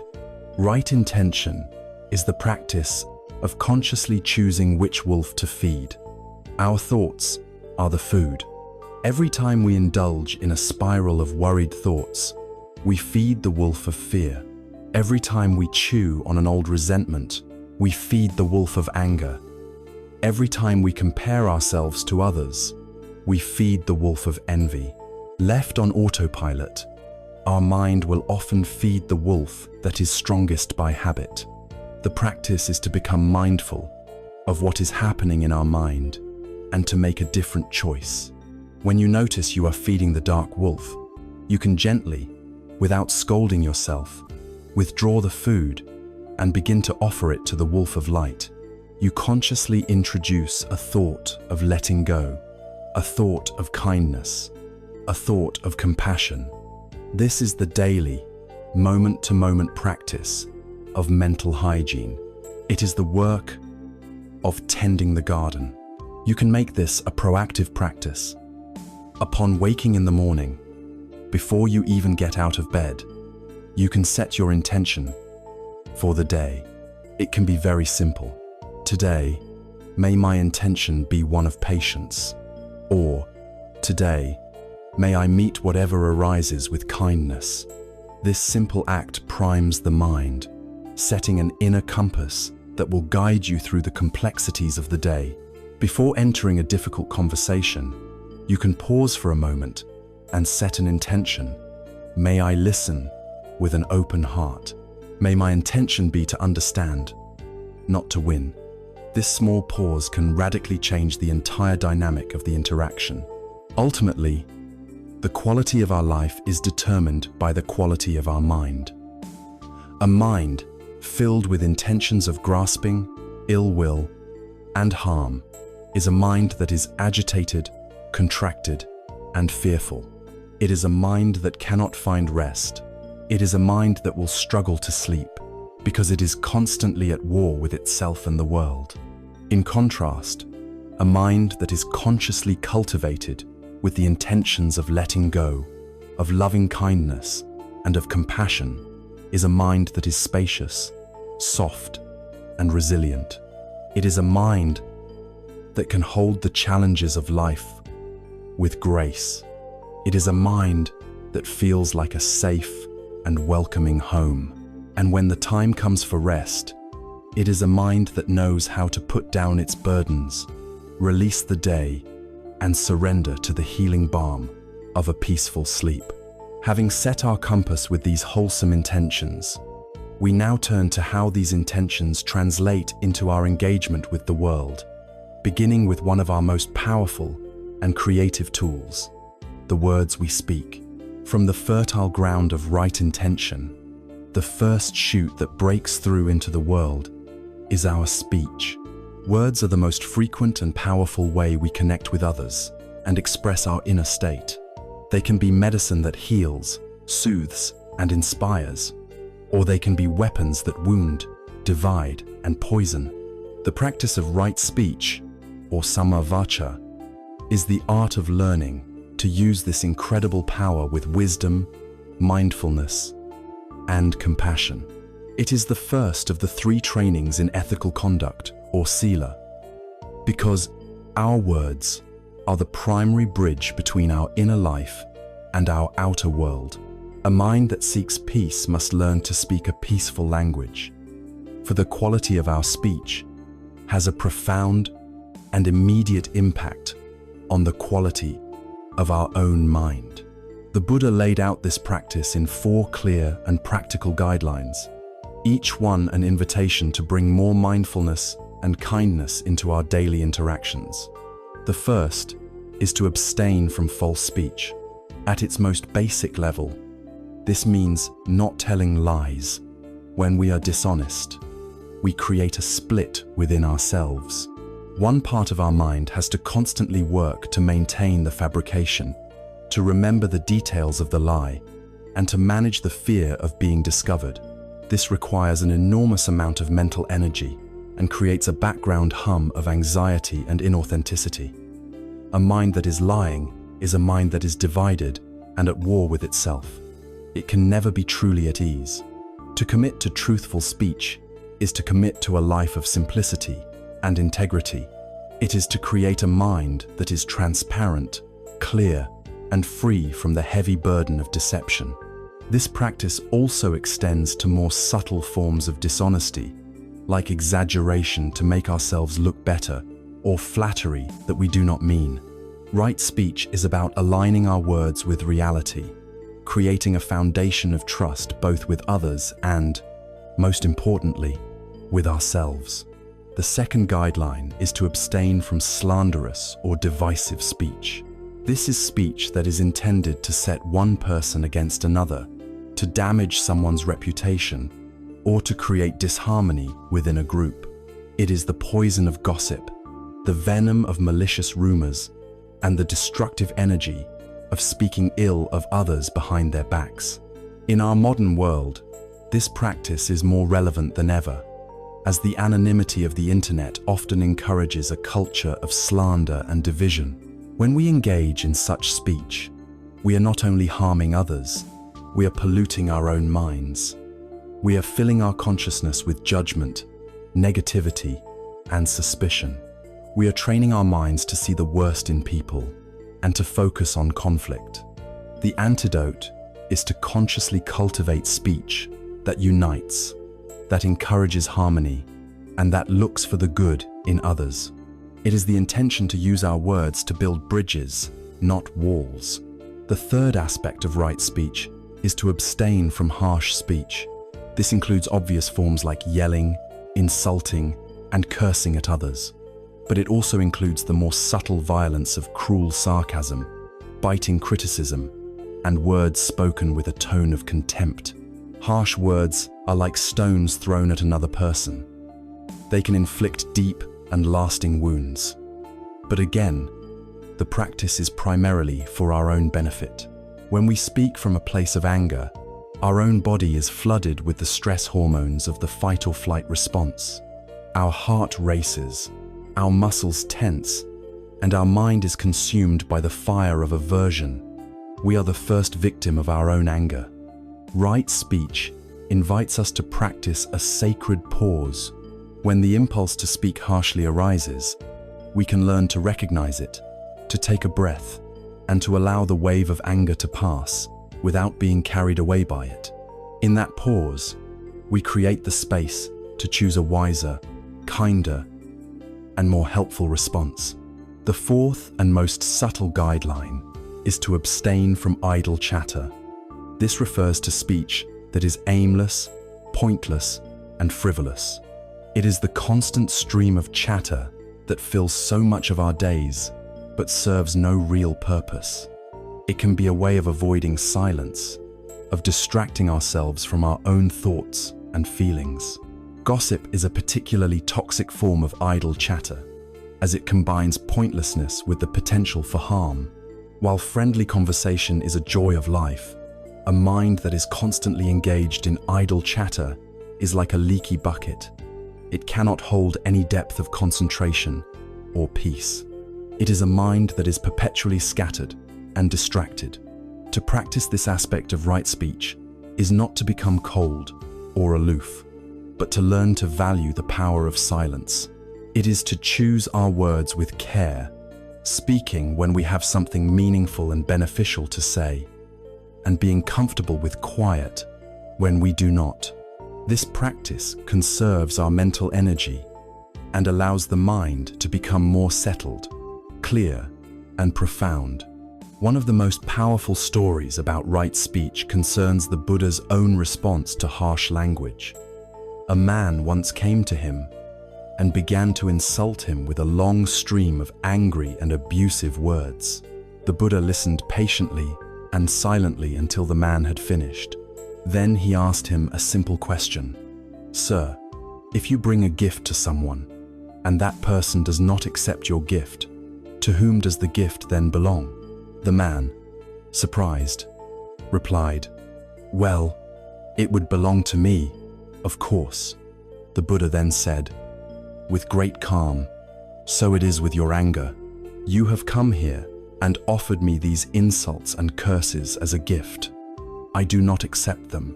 This teaching is a profound lesson in protecting our own inner peace. We cannot control the words that others speak, but we are not obligated to accept their verbal poison. Their anger is their creation and their burden. We can choose, with mindfulness, not to internalize it, not to let it disturb the sanctuary of our own mind. To cultivate these 4 qualities of right speech, we can engage in 2 beautiful and powerful practices. The first is the practice of noble silence. This is not a punishment or a sullen refusal to speak. It is a conscious, intentional period of quiet, a gift we give to ourselves. In noble silence, we can truly begin to observe the workings of our own mind. We can notice the powerful urge to speak, to comment, to gossip, to complain. By not acting on every impulse, we learn to become the master of our speech, rather than its slave. The second practice is that of deep listening, which is the compassionate and receptive counterpart to skillful speaking. It is the practice of listening to another person with only one purpose: to understand them. We listen without planning our rebuttal, without judging their words, without interrupting their train of thought. We offer them the rare and precious gift of our full, non-judgmental attention. This kind of listening can heal relationships and dissolve conflict more powerfully than the most eloquent speech, because it communicates a profound message of respect and care. Our words have the power to shape reality. They shape our relationships, they shape our environment, and most fundamentally, they shape our own minds. Each time we speak a word born of anger or greed, we deepen those grooves in our own consciousness. Each time we choose a word that is truthful, kind, harmonious, and purposeful, we are carving a new channel, a channel that leads to peace. A day filled with mindful speech creates a mind that is calm, clear, and unburdened by regret. And a mind that is calm and clear is a mind that can naturally and effortlessly surrender to the deep, restorative peace of a good night's sleep. Having learned to align our words with our wholesome intentions, the path now invites us to extend this principle of harmlessness and compassion to our physical presence in the world, to the realm of our deeds and our right action. As our wholesome intentions begin to ripen in the mind and purify our speech, the path naturally extends outward into the world of our physical deeds. This is the domain of right action, or Samma Kamanta, the third factor of the Noble Eightfold Path. Here, we learn to make our every action a living expression of our deepest wisdom and compassion. To understand the profound importance of our actions, we must first explore one of the most widely known, yet frequently misunderstood, concepts from Eastern philosophy: the universal law of karma. The word itself can evoke images of a cosmic ledger book, a system of divine reward and punishment, or an unchangeable, fatalistic destiny. The Buddha's teaching on karma, however, is something far more intimate, psychological, and empowering. It is a natural law, as impersonal and reliable as the law of gravity.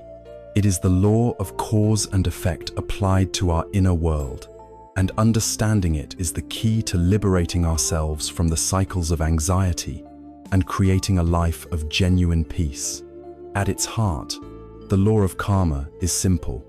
Every intentional action produces a corresponding result. The word karma literally means action or deed, but the Buddha gave it a very specific and crucial definition. He said, "It is intention, monks, that I call karma, for having intended, one then acts through body, speech, or mind." The emphasis here is on intention, or cetana. This is the critical element that distinguishes the Buddhist understanding of karma from a simple, mechanistic law of action and reaction. The karmic result, the fruit of an action, is determined not just by the external deed itself, but by the quality of the intention or volition that motivated it. This is a vital distinction. Imagine you are walking through a field and you accidentally step on an ant, killing it. This is an action, but it was unintentional. the karmic result is negligible because there was no volition to harm. Now, imagine seeing an ant and feeling a flash of irritation or cruelty and intentionally crushing it. The external action is similar, but the inner action, the volition, is completely different. In that moment of intending to harm, you have planted a seed of cruelty in your own mind. You have strengthened the habit of aversion and violence, however small. This seed will bear its own fruit in the texture of your consciousness. Consider another example. A wealthy person donates a large sum of money to a hospital. Externally, this is a wholesome act. But if their inner intention was solely to gain public recognition, to enhance their own ego, and to feel superior to others, the karmic fruit they will reap is the strengthening of their own pride and attachment to reputation. Their mind becomes more deeply conditioned by ego. Another person with very little money might offer a single dollar to a person in need, but they do so with a heart overflowing with pure, selfless compassion and a genuine wish to alleviate suffering. The karmic fruit of this action is immensely powerful. It is the deep cultivation of a compassionate heart, a mind of generosity and connection. The law of karma is not concerned with the outer appearance of an action, but with the inner weather of the heart that produces it. It is the ultimate confirmation that our inner world is paramount. The path of right action, therefore, is the conscious practice of creating wholesome karma. It is the art of aligning our physical deeds with the right intentions of letting go, of loving kindness, and of non-harming. The Buddha outlined this practice in 3 core precepts, which serve as foundational guidelines for a life of peace. The first precept of right action is to abstain from taking life. This is a deep commitment to the principle of non-harming, or ahimsa. At its most obvious, it means refraining from killing other human beings, but its spirit extends much further. It is the cultivation of a reverence for all life, an understanding that all beings, from the largest animal to the smallest insect, share our own fundamental desire to live and to avoid pain. This does not mean we must live with a constant, paralyzing fear of causing accidental harm. Rather, it is about cultivating a default mindset of gentleness and care in our interactions with the world. A mind that practices this reverence is a mind that is soft, gentle, and peaceful. A mind that intentionally harms other living beings, on the other hand, becomes coarse, agitated, and haunted by the violence it creates. The second precept is to abstain from taking what is not given. This is the practice of refraining from stealing. But like the first precept, its meaning runs deeper than its literal interpretation. It is a practice of cultivating contentment and generosity. It is the inner commitment to respect the property of others and to live without exploiting anyone. Stealing arises from a mind of poverty, a mind of lack, a mind consumed by the tanha of craving. When we steal, we reinforce that sense of lack within ourselves. We also create a mind of fear, constantly worried about being caught. The practice of not taking what is not given and of actively practicing generosity does the opposite. It cultivates a mind that feels abundant, secure, and trustworthy. A generous heart is a happy heart, free from the anxieties of greed and the fear of discovery. The third precept is to abstain from sexual misconduct. This is a guideline for bringing wisdom and compassion into our intimate relationships. It means refraining from any sexual behavior that causes harm to ourselves or to others. Behavior rooted in exploitation, deceit, or disrespect. It is about honoring the commitments we have made and respecting the emotional and physical well-being of our partners and all those who might be affected by our actions. Actions born of selfish lust or deceit create a web of complication, guilt, and emotional turmoil. In contrast, actions that are rooted in genuine love, respect, and honesty create a mind that is clear, calm, and able to form deep, trusting, and peaceful connections with others. These three precepts of right action, guided by right intention, and expressed through right speech, form the foundation of an ethical life. And the purpose of living this ethical life is not simply to be a good person in the conventional sense, or to earn points for a future reward. The purpose is profoundly psychological and immediate: to create a mind that is free from remorse, a mind that is blameless, a mind that is untroubled by guilt, regret, and anxiety, is a mind that can easily become calm and concentrated. It is impossible to find deep inner peace or to sleep soundly at night if your days are filled with actions that cause harm, because the mind will be agitated by the karmic residue of those very deeds. A day lived in accordance with right action leaves a beautiful legacy in the mind as you lay your head on the pillow. It is a legacy of peace, integrity, and self-respect.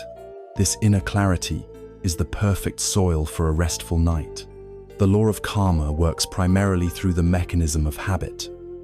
Every time you act, you are casting a vote for the person you want to become. Each time you respond to a frustrating situation with patience, you are strengthening the neural pathways of patience. You are building the muscle of equanimity. It becomes slightly easier to be patient the next time.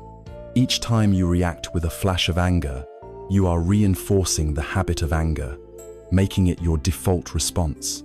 You are, quite literally, sculpting your own mind, your character, and your disposition with every intentional action you take.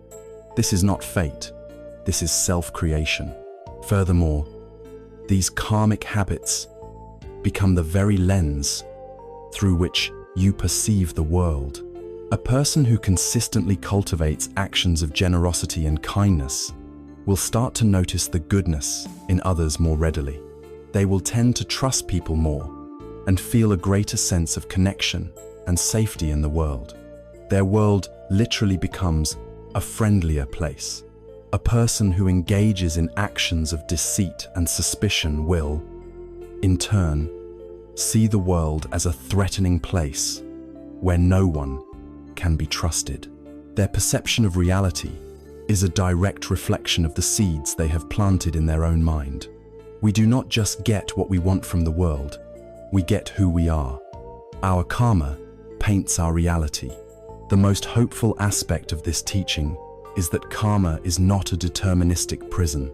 No matter what actions we have committed in the past, the present moment always offers a new opportunity to plant a different kind of seed. This is powerfully illustrated in the story of a man named Angulimala. He was a fearsome bandit and serial killer who terrorized the countryside, murdering so many people that he took to wearing a garland, mala, made from their fingers, Anguli. One day, he saw the Buddha walking alone and decided to make him his next victim.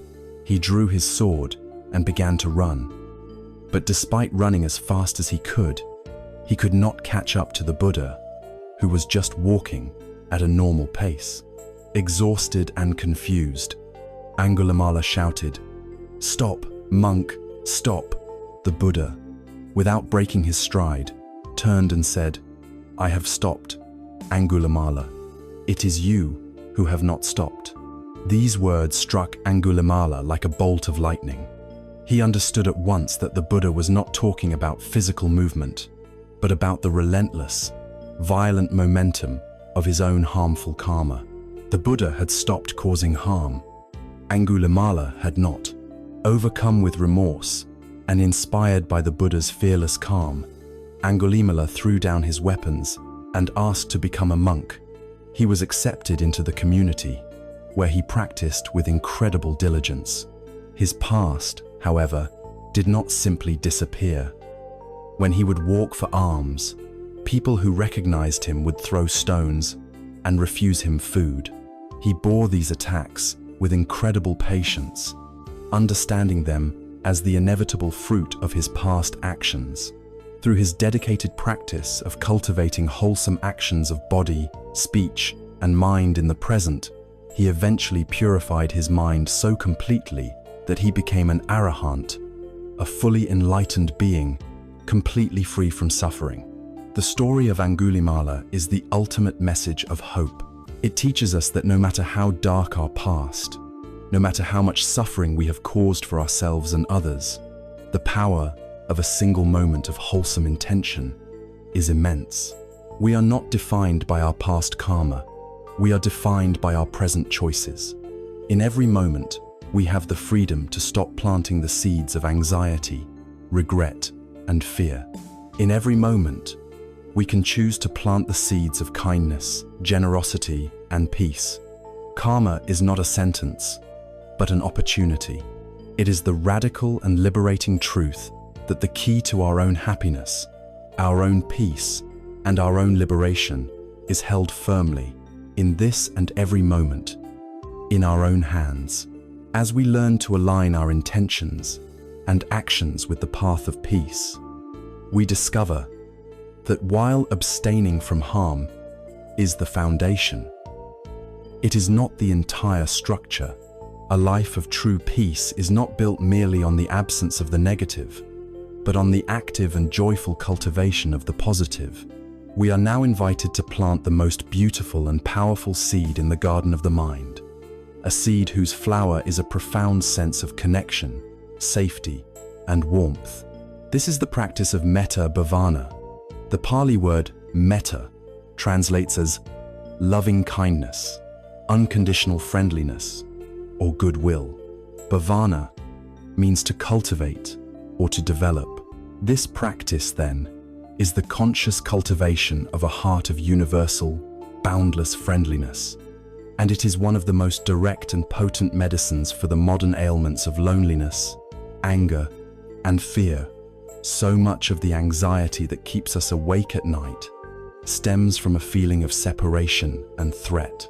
We feel disconnected from others, we replay angry or resentful thoughts, and we feel a deep-seated fear of a hostile world. Metta is the direct antidote to these states. It systematically dismantles the walls our ego builds between self and other, replacing the cold chill of fear with the gentle warmth of goodwill. It is not a sentimental or romantic emotion, nor is it conditional on whether we like someone or approve of their behavior. Metta is a steady, courageous, and willed intention of the heart, the sincere wish for the well-being and happiness of all beings, without exception. The practice is a beautiful, structured meditation that unfolds in stages, like ripples expanding outward from the center of a pond. You can do this practice sitting quietly, or even lying in bed as you prepare for sleep. The first and most important stage is to direct the loving kindness towards yourself. This is often the most difficult step for people, especially in cultures that value self-criticism over self-compassion. We feel it is selfish or arrogant, but the wisdom of the path understands that we cannot offer to others what we do not possess ourselves. You cannot pour water from an empty cup. To try to love others without first loving yourself is to build a house on a foundation of sand. So, you begin here. Gently bringing your attention to your heart center, you can silently repeat a few simple, powerful phrases, letting the intention behind them sink into your being. Traditional phrases include, "May I be safe," "May I be healthy and strong," "May I be happy and content," "May I live my life with ease." As you repeat these phrases, you are not trying to force a feeling. You are simply planting the seeds of the intention. You are giving yourself the same kindness and care you would offer to a dearly loved friend who was struggling. You are making peace with your own heart, offering a truce to your inner critic. This is the act of creating a safe harbor within yourself, a place of unconditional friendliness to which you can always return. Once you have spent some time generating this warmth for yourself, the second stage is to expand the circle to include a benefactor or a dear friend. Bring to mind someone for whom you have easy, uncomplicated feelings of love and respect, a close friend, a beloved family member, a mentor, or even a pet. Picture them in your mind's eye, see them smiling, and extend the very same wishes to them. May you be safe. May you be healthy and strong. May you be happy and content. May you live your life with ease. Notice how the feeling of metta often flows more easily towards another. Allow this feeling of warmth to grow, bathing this loved one in your sincere goodwill. The third stage expands the practice further to include a neutral person. This is someone you see regularly, but for whom you have no strong feelings of like or dislike: a cashier at the grocery store, a person you see on your daily commute, a neighbor you only know by sight. This stage is a powerful training in breaking down the barriers of indifference. We so often walk through the world seeing other people as mere background characters in our own story. This practice brings them into focus as a fellow being who, just like you, wishes to be happy and to avoid suffering. You hold their image in your mind and extend the same phrases: may you be safe, may you be happy. In doing so, you are training your heart to see the shared humanity in everyone, moving beyond the narrow confines of your personal tribe. The fourth stage is the most challenging and transformative.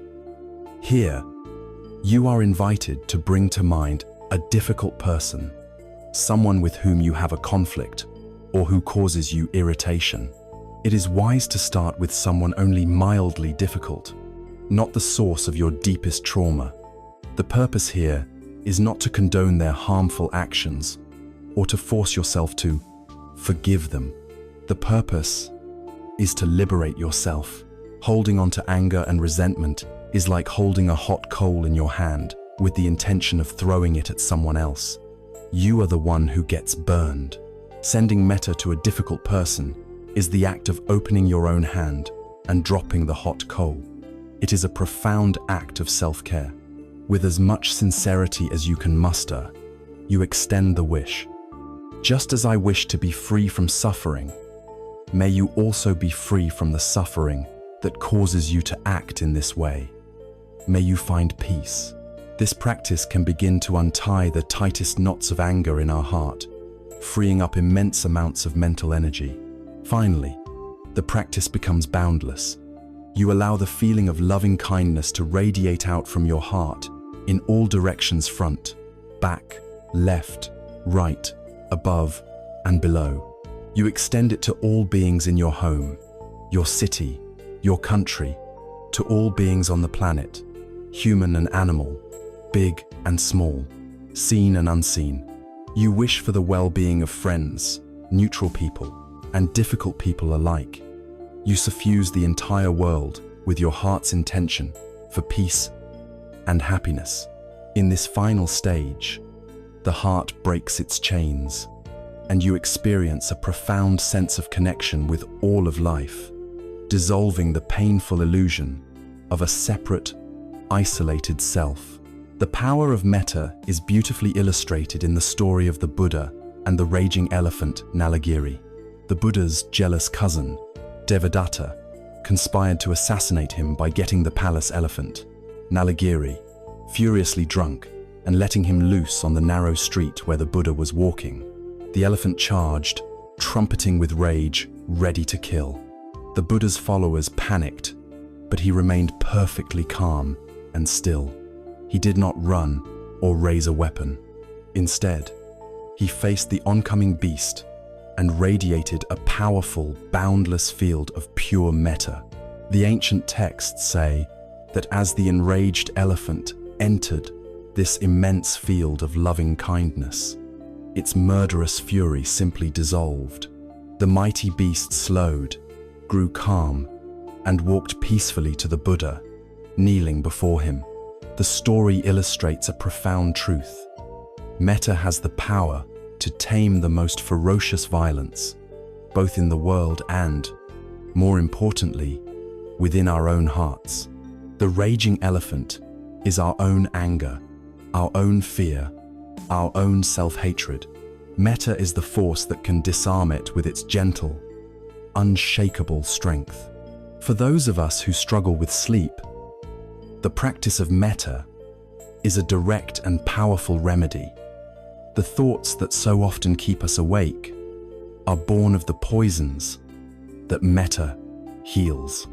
We lie in bed replaying angry conversations, stewing in resentment. We are haunted by the voice of our inner critic, telling us we are not good enough. We feel a deep sense of loneliness or a nameless fear of the dark. Metta practice addresses each of these directly.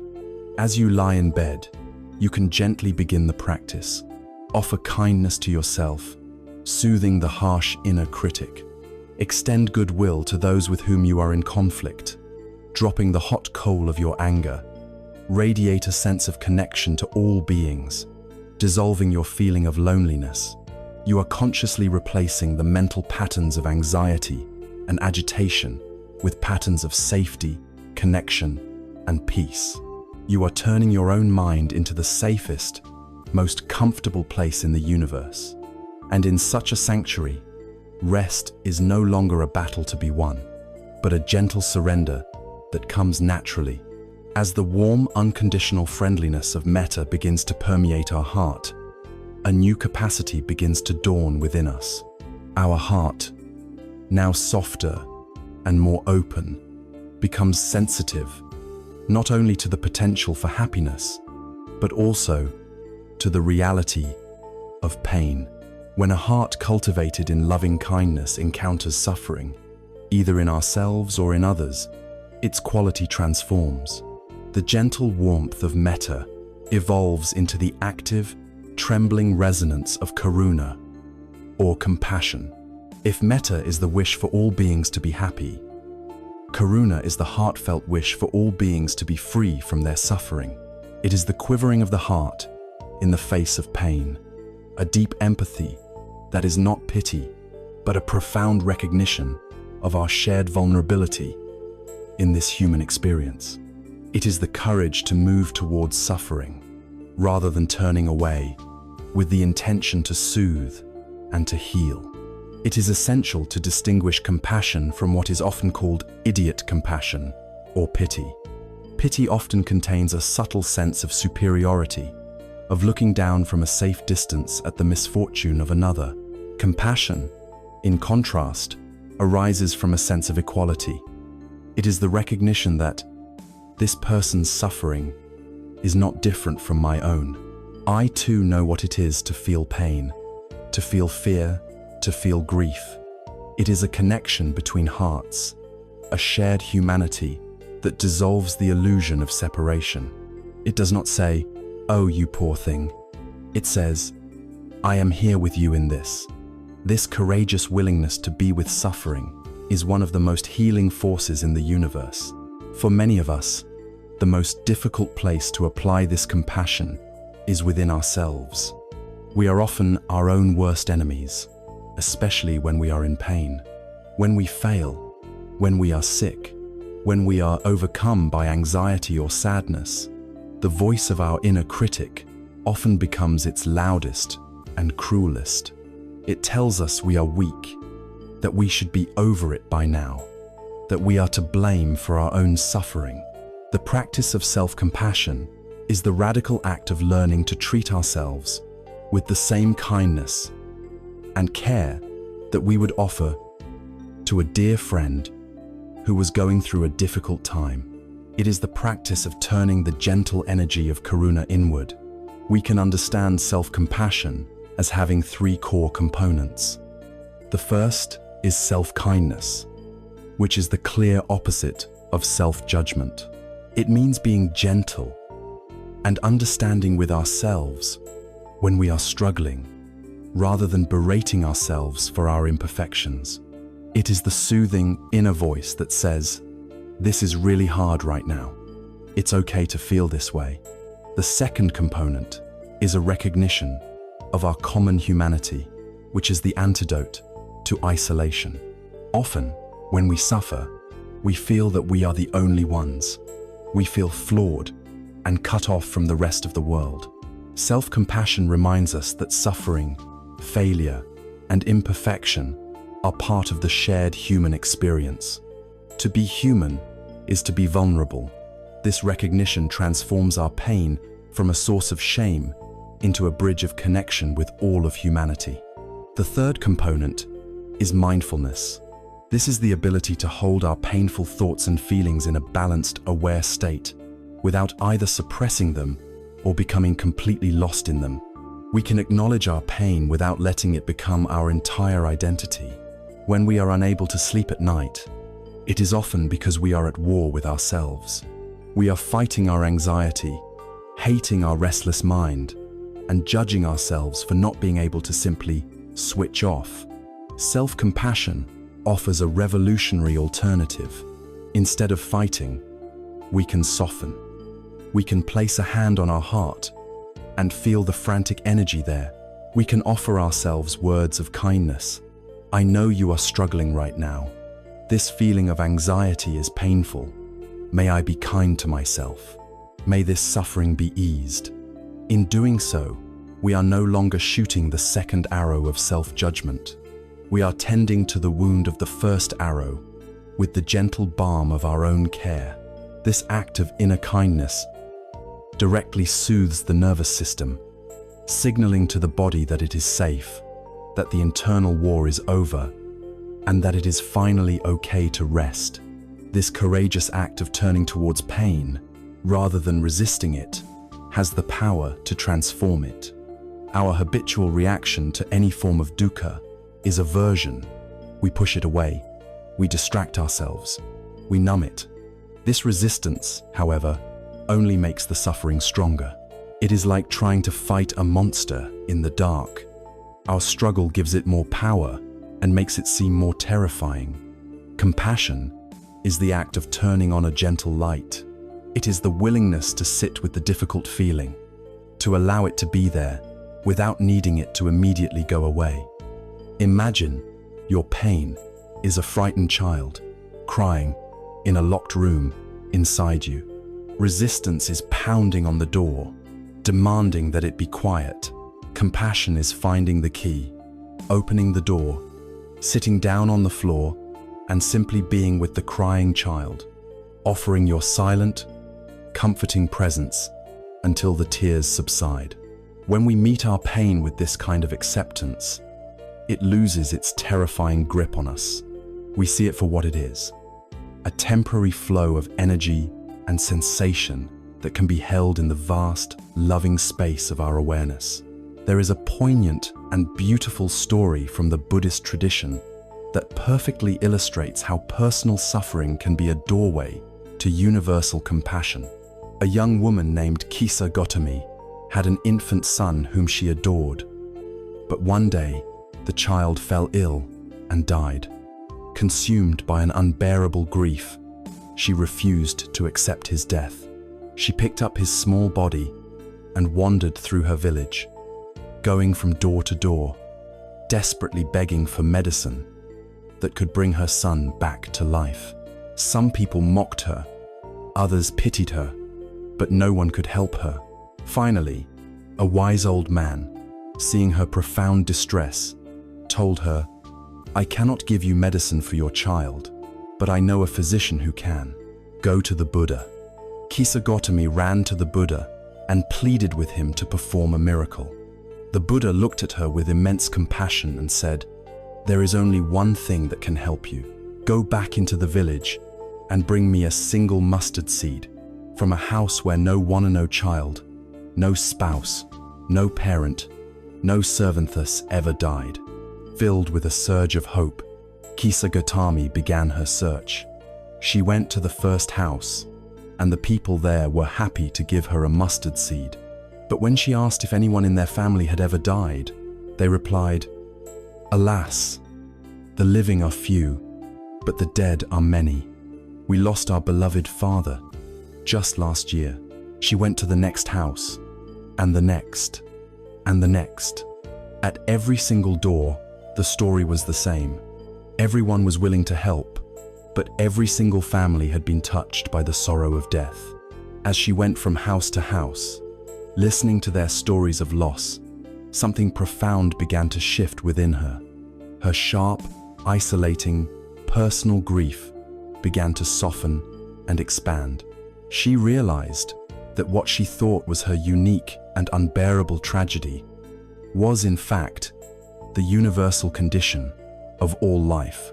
Her heart broke open from the narrow confinement of my suffering to the vast, compassionate embrace of our suffering. She was no longer alone.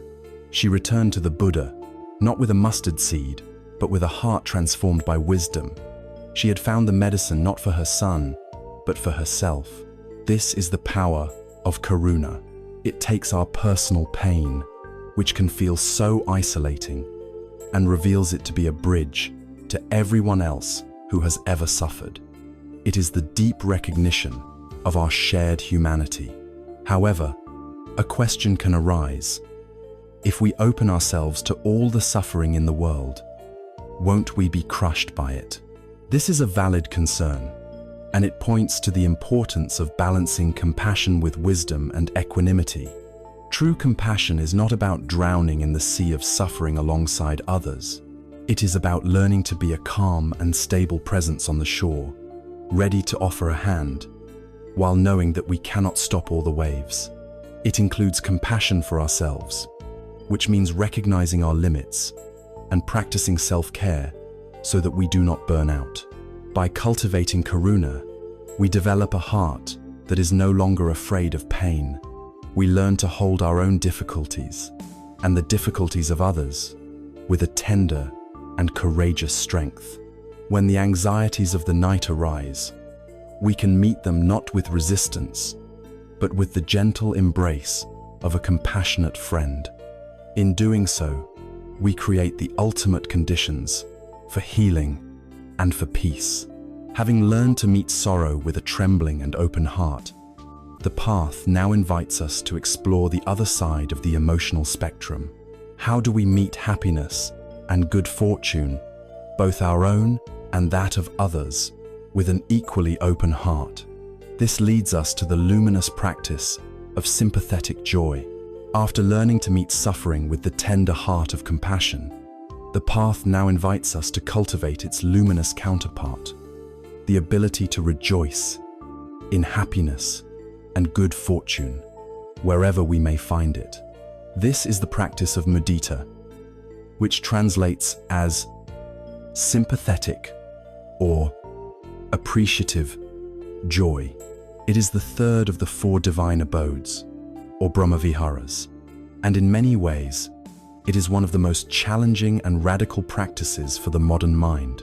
We live in a culture of intense competition and comparison, a culture where the success of another can often feel like a threat to our own.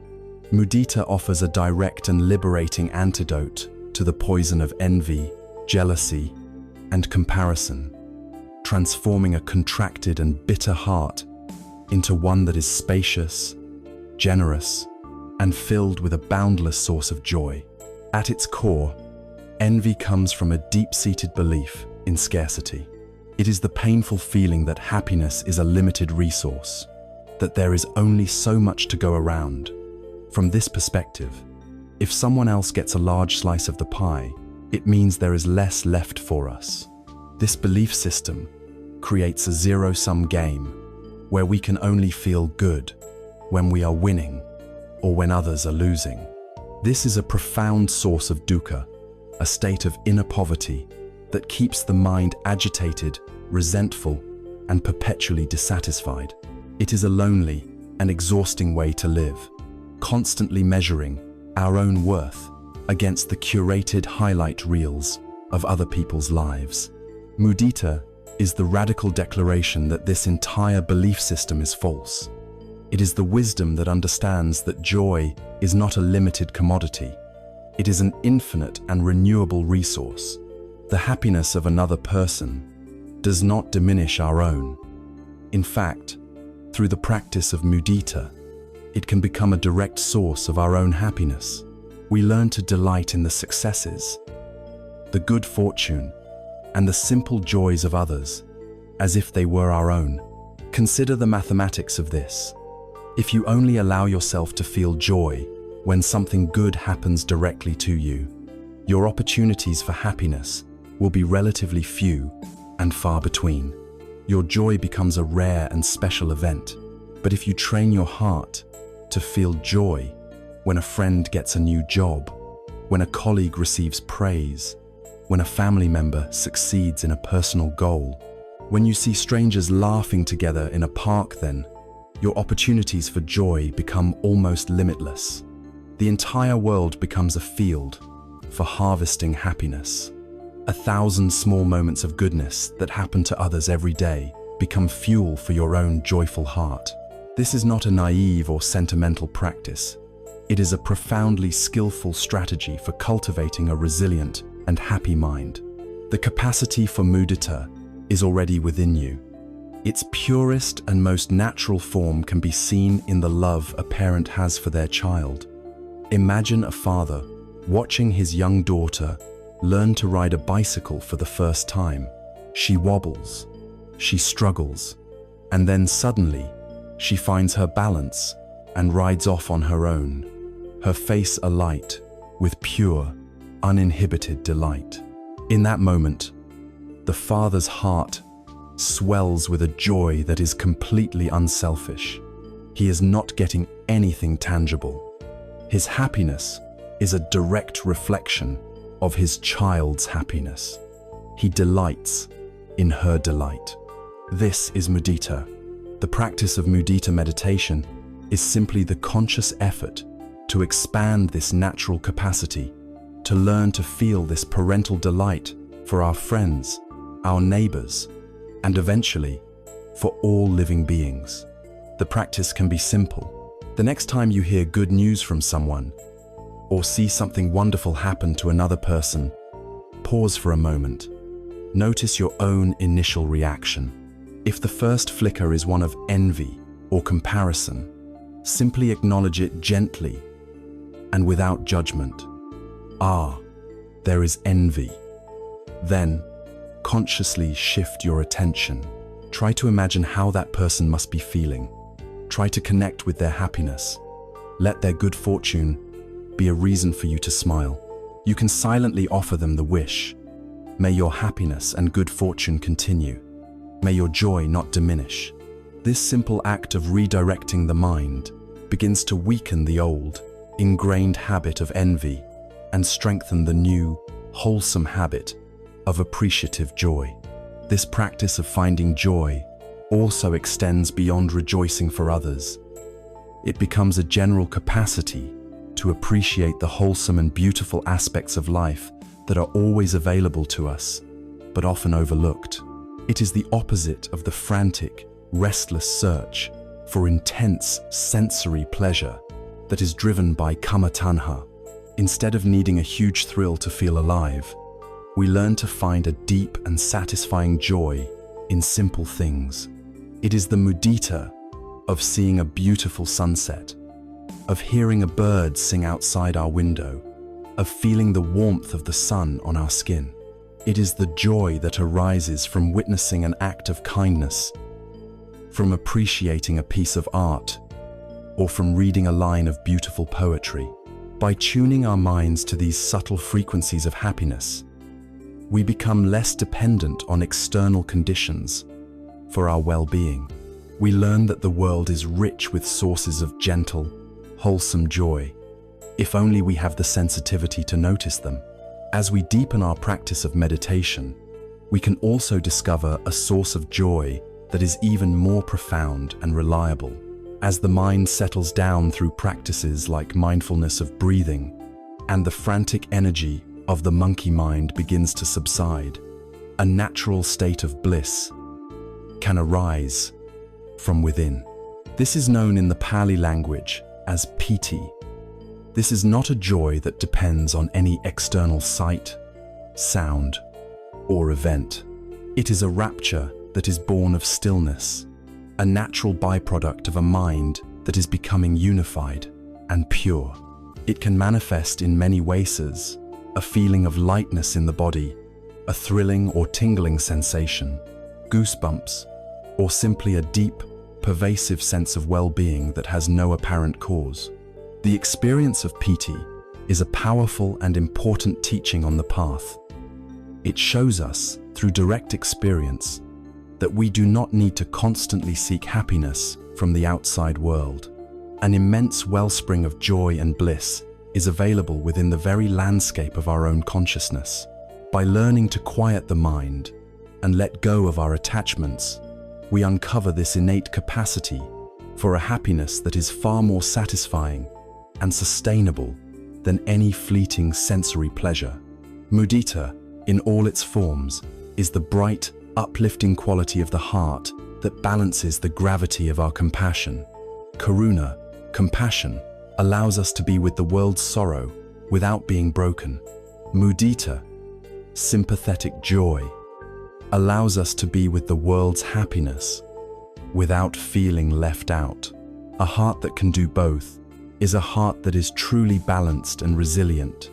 For the person struggling with sleeplessness, a mind clouded by envy and comparison is a mind that is constantly agitated.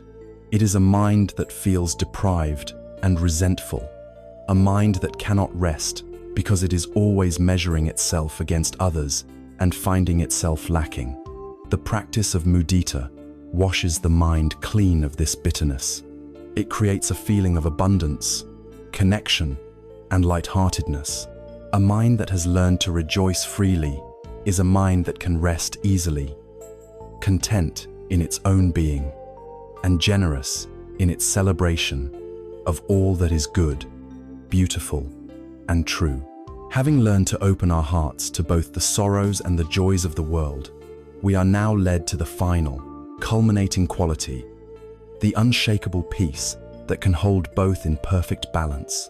We have journeyed through the beautiful, expansive landscapes of the heart, learning to cultivate loving kindness, compassion, and sympathetic joy. These are powerful, wholesome emotions that bring warmth, connection, and light to our lives. But a question may arise. What holds all of these potent energies in balance?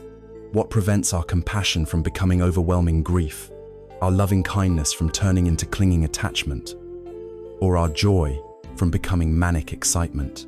The answer lies in the fourth and culminating of the four divine abodes, the quality that provides the stable ground for all the others to flourish.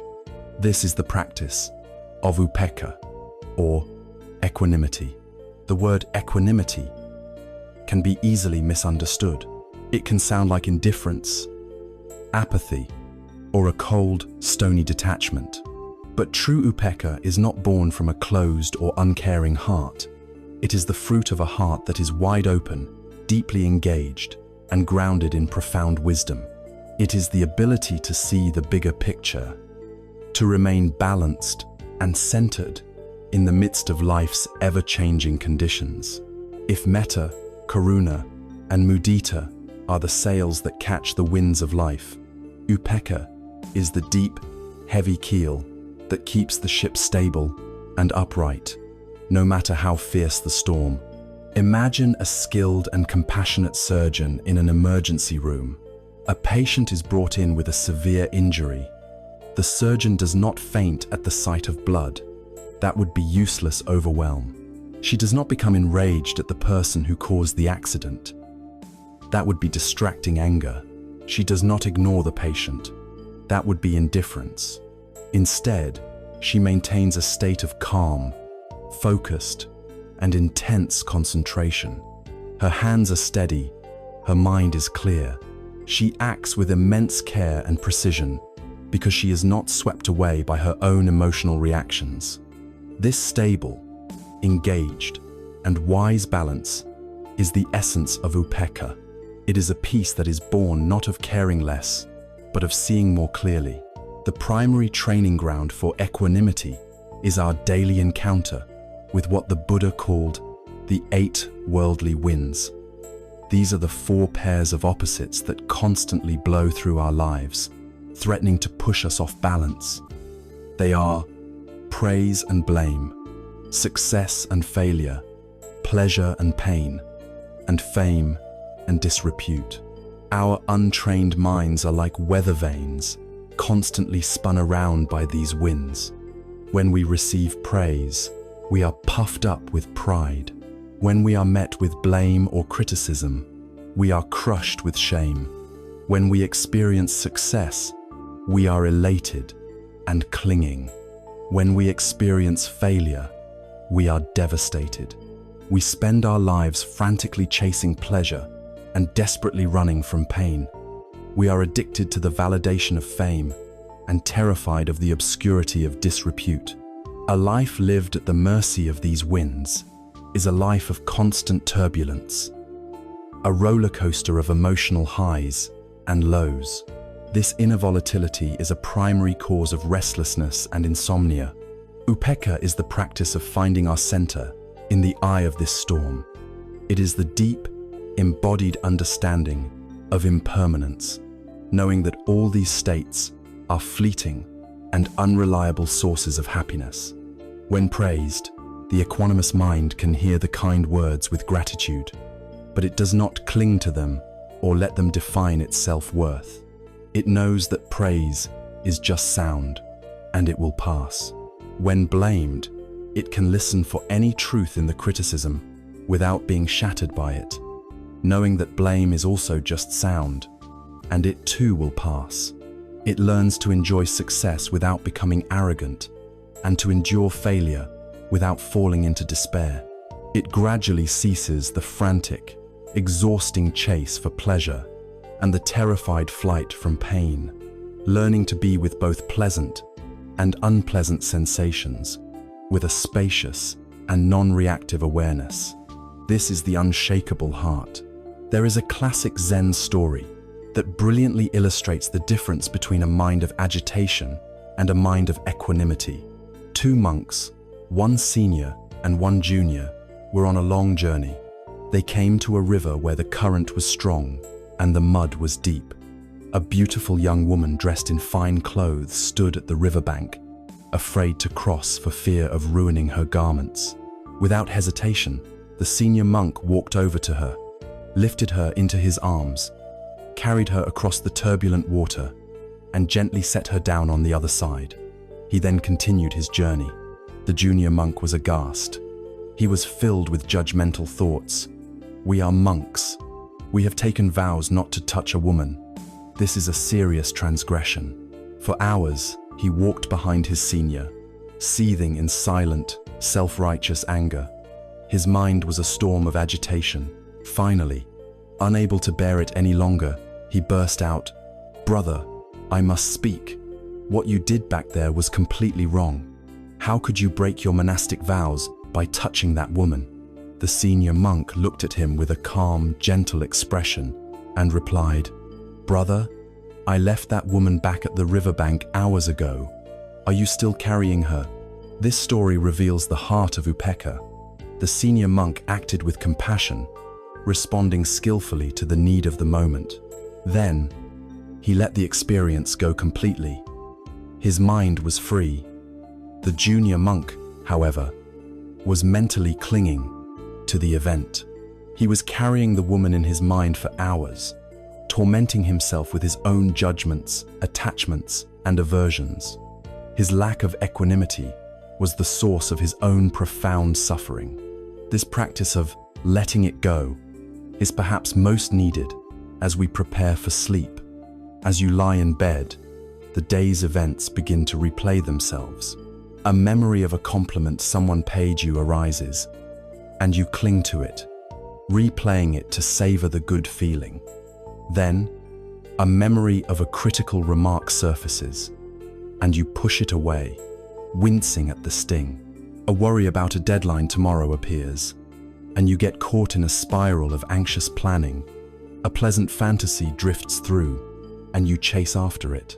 This mental activity, this grabbing and pushing, This clinging and resistinges, precisely what keeps the mind in a state of turmoil.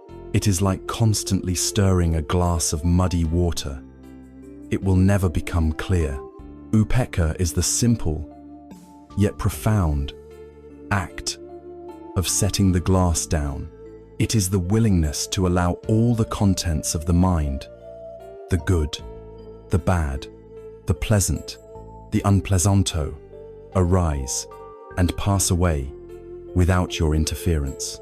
You become the silent, spacious witness to the entire show. A pleasant memory arises. You note it and let it go. A painful feeling appears in your body. You acknowledge it and let it go. A worry about the future knocks on the door. You see it and you let it go. You are not suppressing anything. You are not ignoring anything. You are simply refusing to add the second arrow. You are refusing to feed the drama. You are resting in a state of wise, patient, and loving acceptance. In this space of equanimity, the mud begins to settle. The frantic energy of the day's gains and losses, praises and blames begins to dissipate.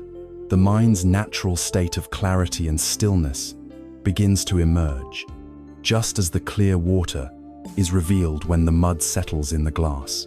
This is not a state of emptiness or nothingness. It is a state of fullness, of profound peace, a quiet contentment that needs nothing to be different than it is. It is the ultimate safe harbor. A mind that has cultivated this unshakable balance is a mind that is no longer tossed about by the waves of life. It is a mind that has found its true home. And in this home, in this deep and abiding peace, sleep is no longer an achievement to be chased, but a natural and gentle surrender. We have now arrived at the energetic heart of the path, the engine that drives our journey from suffering to peace. Having cultivated a wise view and a compassionate intention, and having begun to align our outer life through ethical conduct, we must now learn how to apply the energy required to bring this entire path to life. This is the practice of right effort, or samavayama.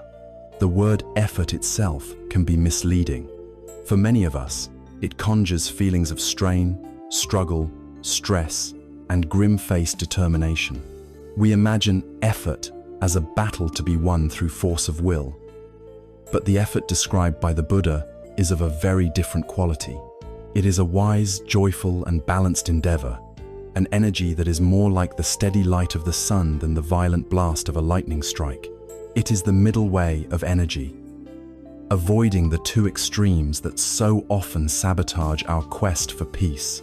The first extreme is the path of the spiritual striver, the perfectionist. This is the energy that is too tight. It is a white-knuckled, forceful effort that demands immediate results. When we apply this kind of effort to our meditation or our lives, we become harsh and critical with ourselves. We sit down to watch our breath and command our mind, "Be quiet now."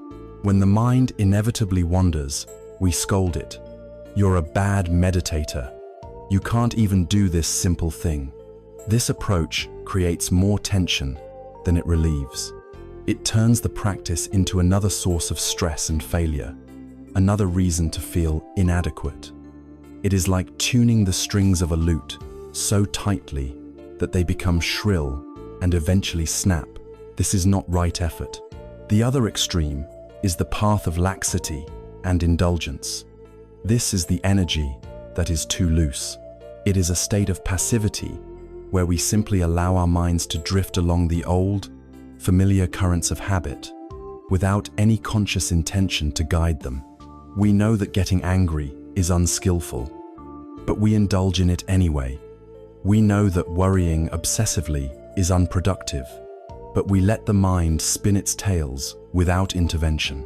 This is not a state of peaceful acceptance, but one of heedlessness. It is like leaving the strings of the lute so loose that they produce no clear or beautiful sound at all. This is also not right effort. Right effort is the perfectly tuned instrument. It is a wise and gentle persistence, a cheerful perseverance that understands that transformation is a gradual process.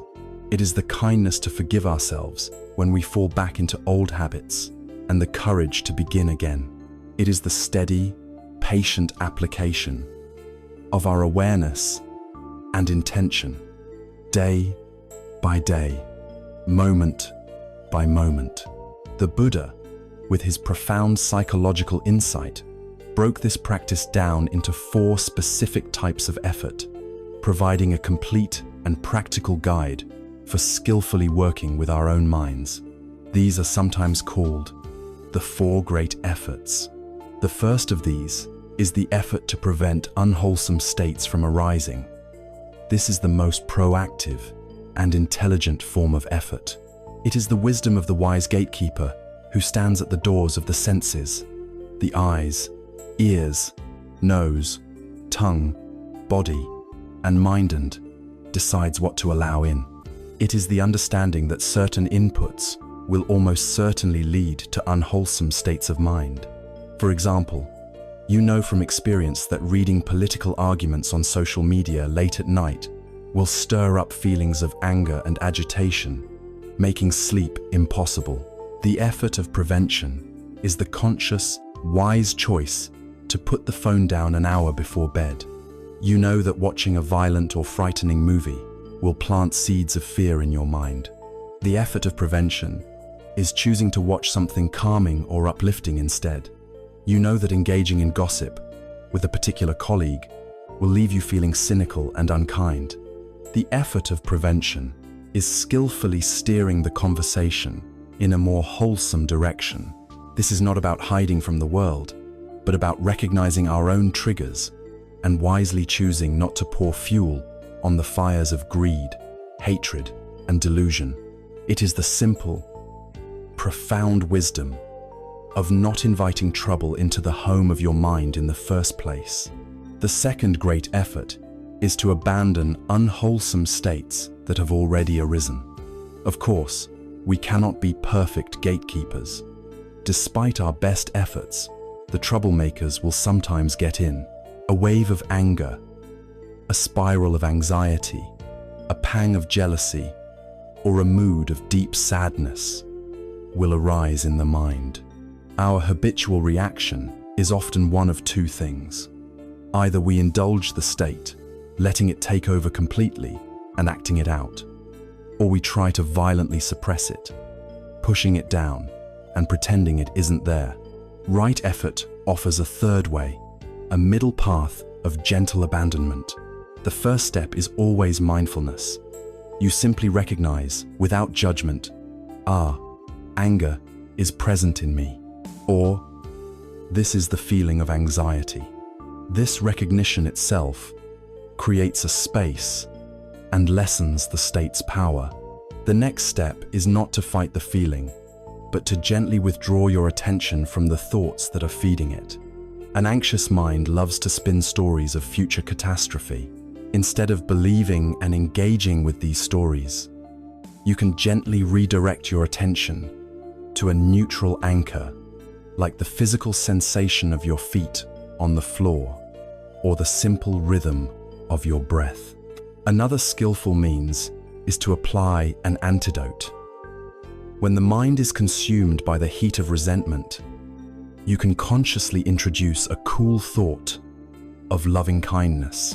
When the mind is contracted by fear, you can intentionally bring to mind a memory of your own strength or of a time you felt safe. This is not about suppression. It is the wise act of letting go of the unwholesome, like gently opening your hand to release a sharp stone you were clutching. You are not destroying the weed, but patiently pulling it out from the root. The third great effort is the joyful task of arousing wholesome states that have not yet arisen. This is the proactive practice of planting beautiful flowers in the garden of your mind. We do not have to be passive victims of our moods, waiting for happiness or peace to randomly strike us. We can actively create the causes and conditions for these wholesome states to grow. If you are feeling dull, uninspired, or disconnected, you can make the effort to arouse a wholesome state. You might do this by consciously reflecting on the things you are grateful for, from the simple fact that you are breathing, to the kindness a friend showed you. You might put on a piece of music that you find uplifting and beautiful. You could go for a walk in nature and intentionally open your senses to the sights and sounds around you. Or you could sit for a few minutes and deliberately practice metta meditation, actively generating feelings of goodwill for yourself and others. This is the understanding that our inner state is not fixed. We are active participants in its creation. This effort infuses the path with a sense of joy, creativity, and empowerment. The fourth and final great effort is to maintain and perfect wholesome states that have already arisen. Once we have planted a beautiful flower, we must continue to nurture it. When a moment of genuine peace, clarity, or joy arises in your mind, the untrained reaction is often to grasp at it. We get excited, thinking, "Wow, this is it. I'm so peaceful." This very excitement and clinging can cause the fragile state of peace to vanish. Or we might start to worry, how long will this last? It's probably going to disappear soon. This fear also destroys the very state we wish to maintain. The right effort of maintenance is more skillful.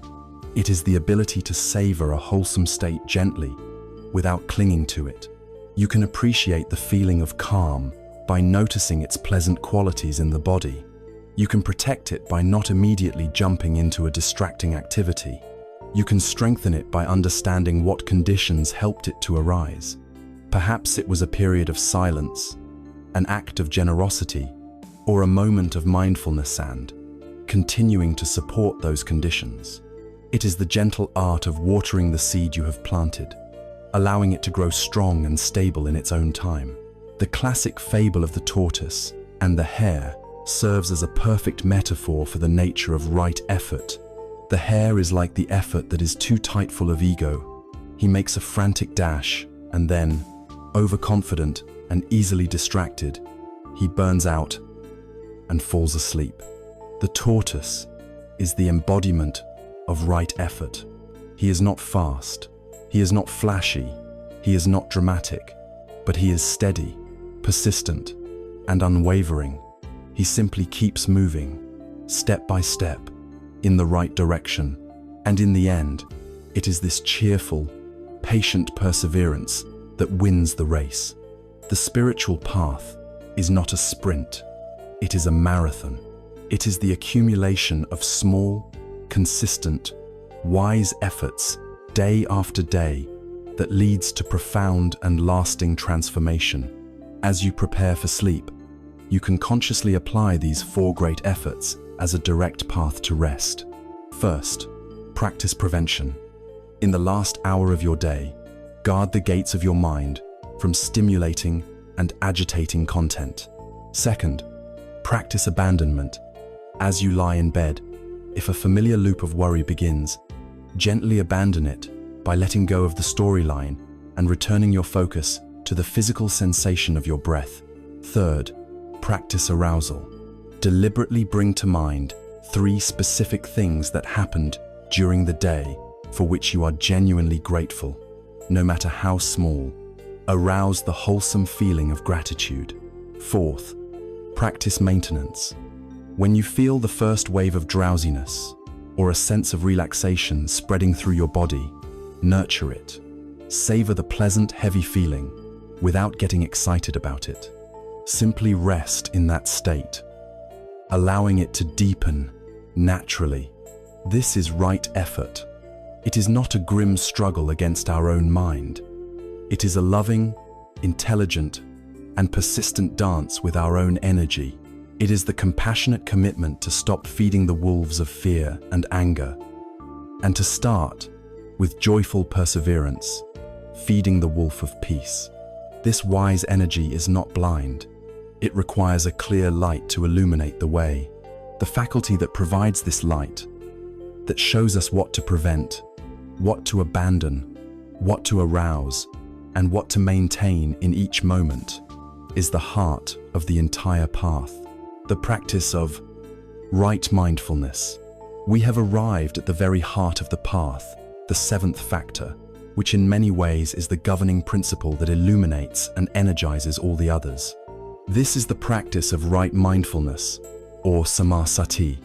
If right view is the map, right intention is the compass, right effort is the energy to walk, then right mindfulness is the light that you carry, the lamp that allows you to see the path clearly in each and every step. Without this light, we are walking in the dark, stumbling over unseen obstacles and losing our way. With it, the entire landscape of our inner and outer world becomes clear, and we can move with wisdom, grace, and confidence. So, what is this crucial quality of mindfulness? The word has become very popular, yet its meaning is often diluted. Mindfulness is not about emptying your mind, nor is it a complex trance state. At its core, mindfulness, or sati, is a very specific quality of attention. It is a moment-to-moment, non-judgmental awareness of what is happening as it is happening. It is the simple but radical act of waking up from the dream of our thoughts and being fully present for our actual, lived experience. It is the direct opposite of the state we so often find ourselves in, the state of being on autopilot, where we can drive all the way home from work and not remember a single moment of the journey because we were completely lost in the past or the future. Mindfulness is the practice of coming home to the present moment, the only place where life ever truly exists.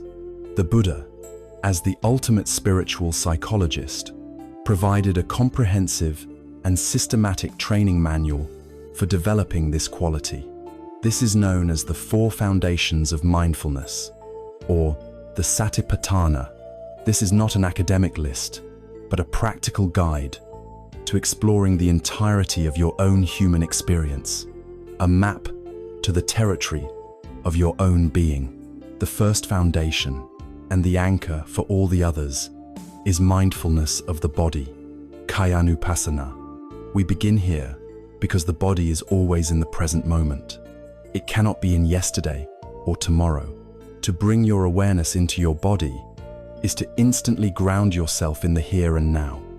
The primary practice within this foundation is mindfulness of breathing, which we have already touched upon. We feel the raw physical sensations of the breath as it enters and leaves the body, using it as a steady anchor for our wandering attention. But this foundation extends much further. It includes being mindful of our postures. As you listen to these words, are you aware that you are sitting? Can you feel the points of contact between your body and the chair? The feeling of your feet on the floor? When you walk, can you feel the lifting and placing of your feet? The subtle shift of balance? This is not about analyzing the posture, but simply knowing it.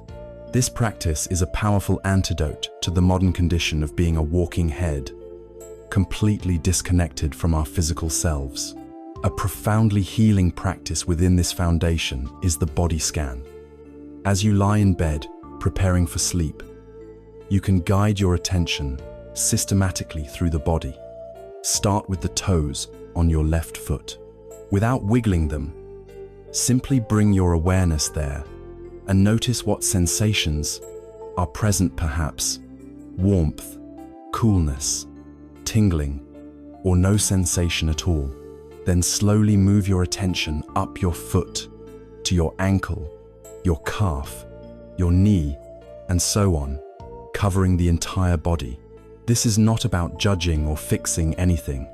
It is an act of gentle, intimate listening to the body's language. For a mind trapped in loops of anxious thought, the body scan is a lifeline, pulling it out of the chaotic world of abstract worries and into the solid, tangible reality of physical sensation. This practice is deeply relaxing and one of the most effective ways to prepare the body and mind for sleep.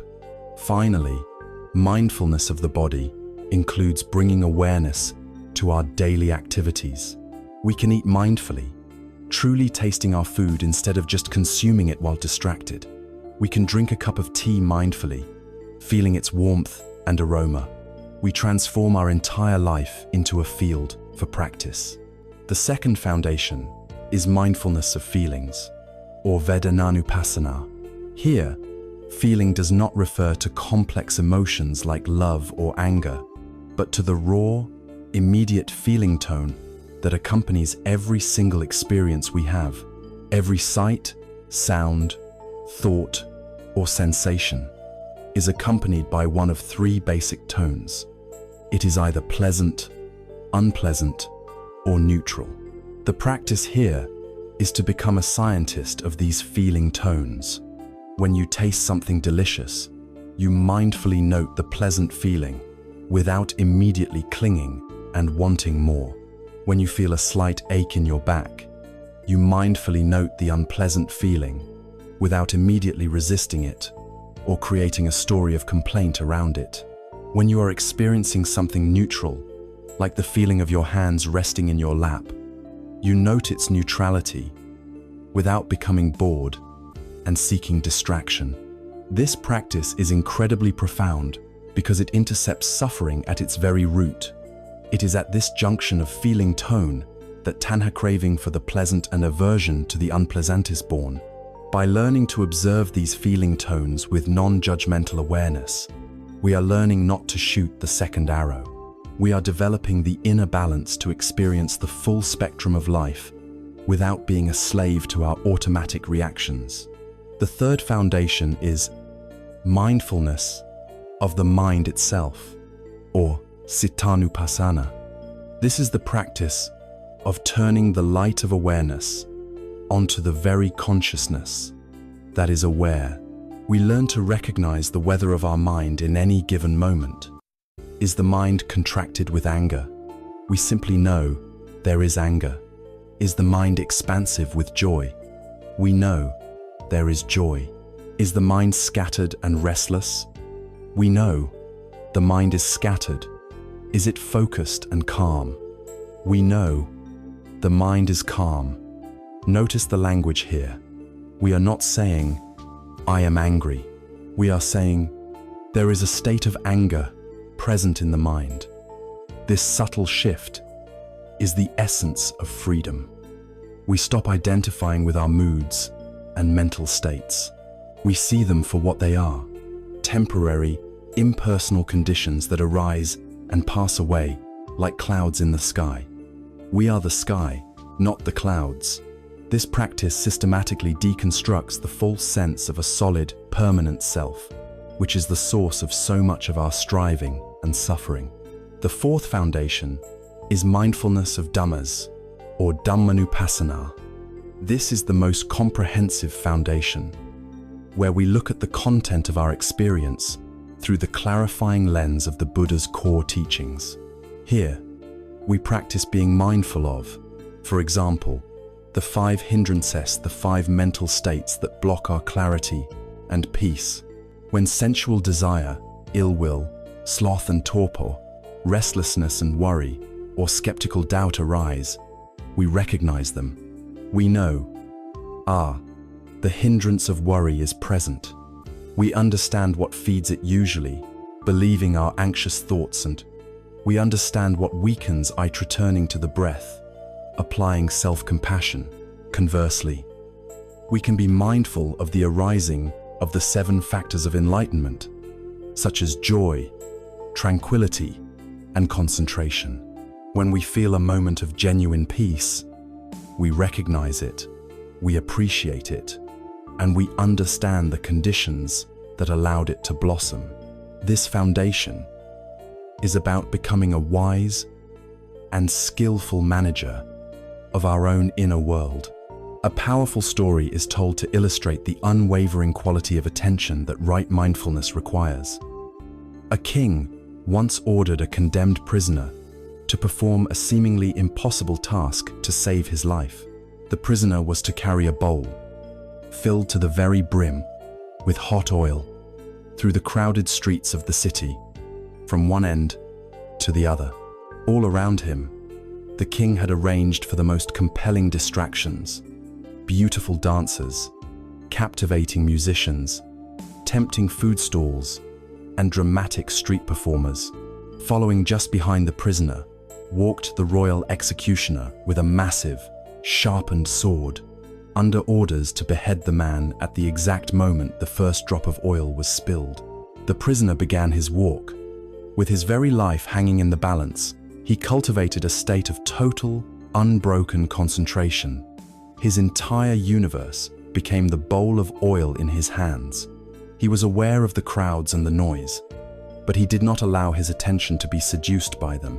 He walked slowly, deliberately, mindfully, and reached the other end of the city without spilling a single drop. The king, amazed, asked him, "Tell me, what did you see on your journey? Did you see the beautiful women dancing? Did you hear the enchanting music?" The man replied, "Your Majesty, I saw nothing. I heard nothing. My entire world was the rim of this bowl of oil, for I knew that my life depended on it." The Buddha explained that the bowl of oil is our mindfulness of the body and mind. Our peace, our freedom from suffering, depends on protecting this awareness with the same diligence as the man protected the oil. This is the role of mindfulness. It is the guardian at the gate of the mind. It is always alert, always present. It does not judge what comes to the gate, whether it is a beautiful thought of peace or a terrifying thought of fear. It simply knows what is there. It registers. A thought of peace has arrived. A feeling of anxiety has arrived. This simple, clear seeing is the space in which our freedom is born. Without mindfulness, we are on autopilot. A worry arrives, kicks down the door, takes over the entire house, and throws a wild party before we even know what's happened. With mindfulness, we see the worry knocking at the door. We have a precious moment of choice. We can choose not to open the door. We can choose not to believe the story it is telling. We can choose to let it pass on by. This is the end of our slavery to habitual, unconscious reactivity. This is the dawn of true freedom. And when this mindful awareness is practiced, sustained, and deepened, it naturally settles and unifies the mind, leading it into states of profound calm and stillness. This is the eighth and final factor of the path: right concentration.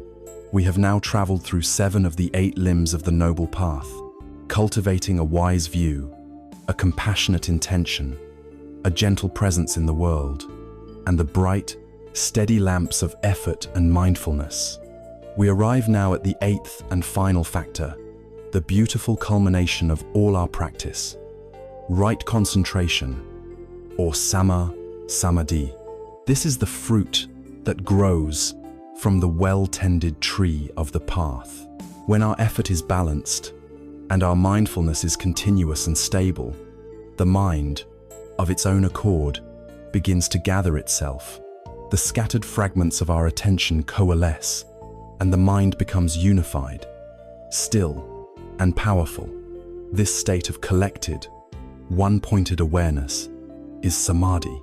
It is the experience of a mind that has finally come home to itself, and it is the ultimate antidote to the frantic, scattered energy of the monkey mind.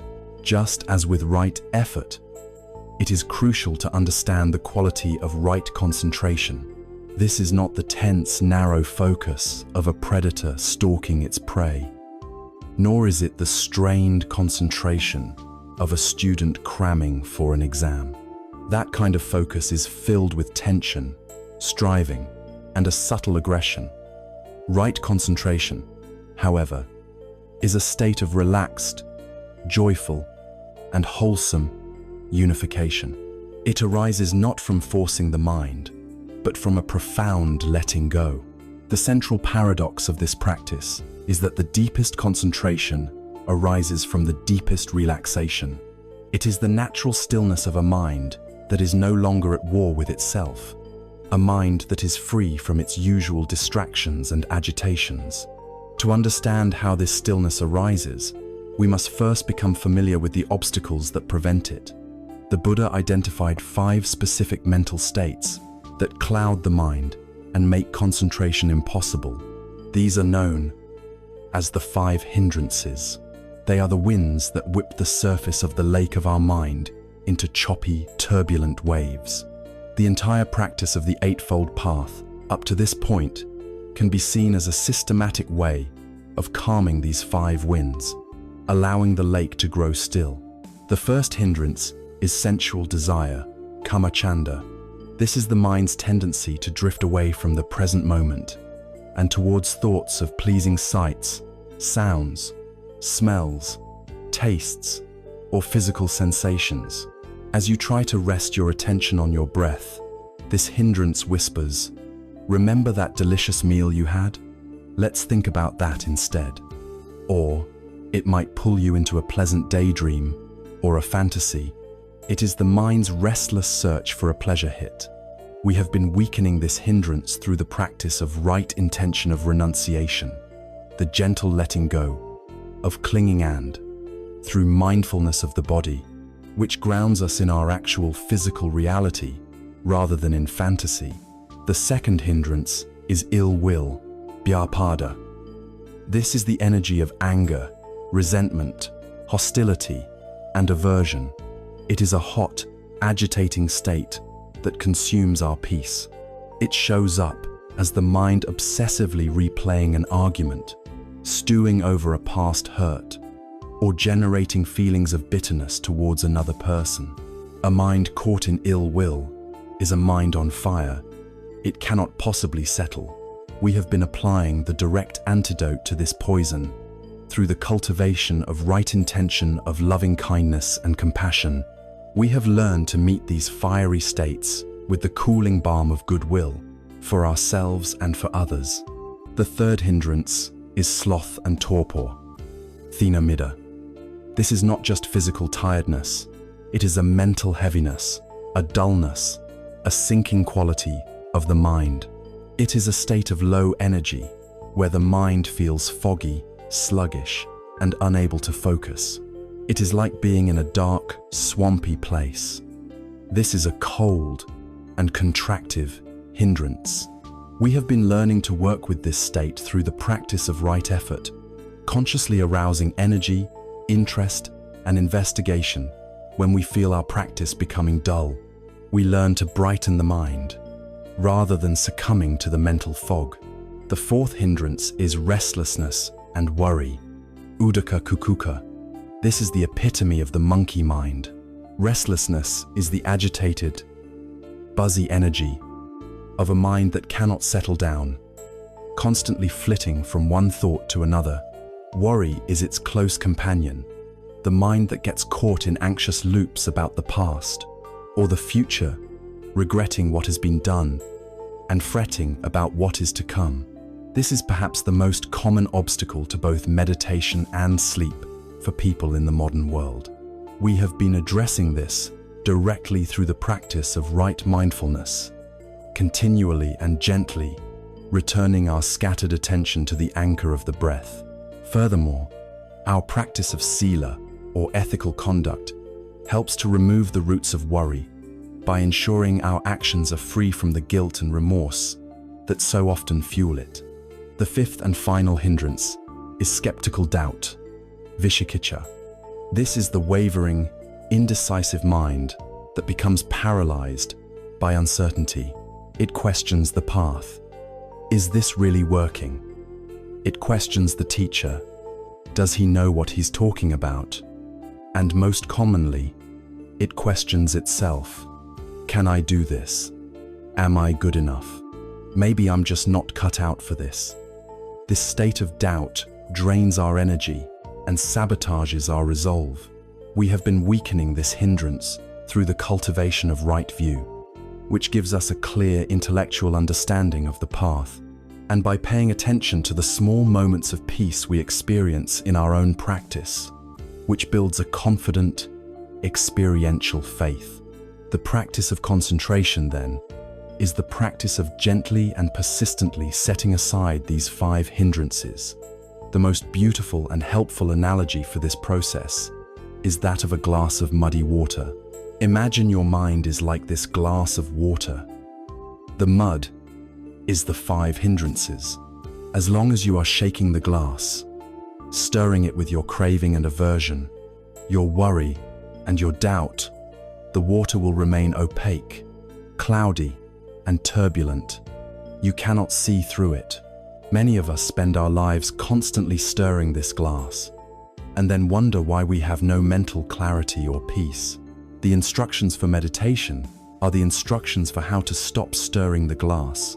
The practice of right effort and right mindfulness is simply the gentle, patient act of setting the glass down on a steady surface. You don't have to force the mud to go anywhere. You don't have to scoop it out. Your only job is to stop agitating the water. And when you do, something miraculous and natural happens. The mud, of its own accord, begins to settle. The heavier particles sink first, then the lighter ones. Gradually, layer by layer, the water begins to clear. The stillness is not something you create. It is the natural state that is revealed when the agitation ceases. This settling process is the path of samadhi. The clear water is the naturally luminous, pure nature of your own consciousness. As the 5 hindrances settle, the mind enters into states of profound peace and pleasure. These are known as the jhanas, or meditative absorptions. These are not mystical trances, but deep states of mental and physical well-being that are the natural result of a unified mind. In the first jhana, for example, the mind is filled with a powerful, non-sensory joy and bliss, piti and sukha. This is a happiness that is born not from any external thing, but from the very purity and stillness of the mind itself. It is a state of being completely nourished from within.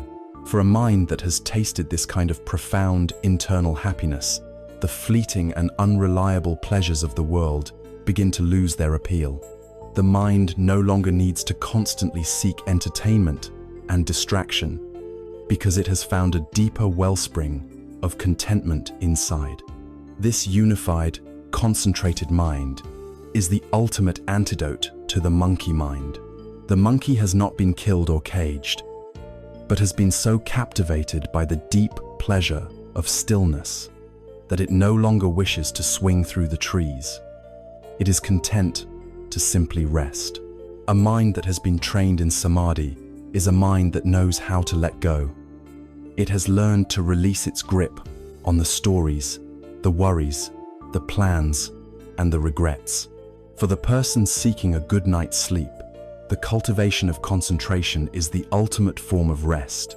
It is a rest far deeper than physical sleep. It is a healing and restorative process for the mind itself. As you lie in bed, you can practice this letting go that leads to concentration. You let go of the day's events. You let go of the plans for tomorrow. You let go of the 5 hindrances as they try to arise. You simply rest your attention on the breath, and with each exhalation, you let go more and more deeply. The mind, instead of being a fragmented committee of warring factions, becomes a unified whole. It becomes a calm, still lake under a moonlit sky. In this profound inner silence, the body can do what it knows how to do. It can relax, it can heal, and it can drift easily and naturally into a deep and peaceful sleep. This is the great gift of right concentration, a mind that has finally found its way home to the unshakable peace of its own true nature. Having walked the entire eightfold path in principle, from the clarity of right view to the stillness of right concentration, we now arrive at a place of profound, practical application. How do we take all of this wisdom and weave it into the very fabric of our lives, especially at the crucial juncture between the chaos of the day and the desired peace of the night? The answer lies in transforming our preparation for sleep from a haphazard collapse into a conscious, mindful, and sacred ritual.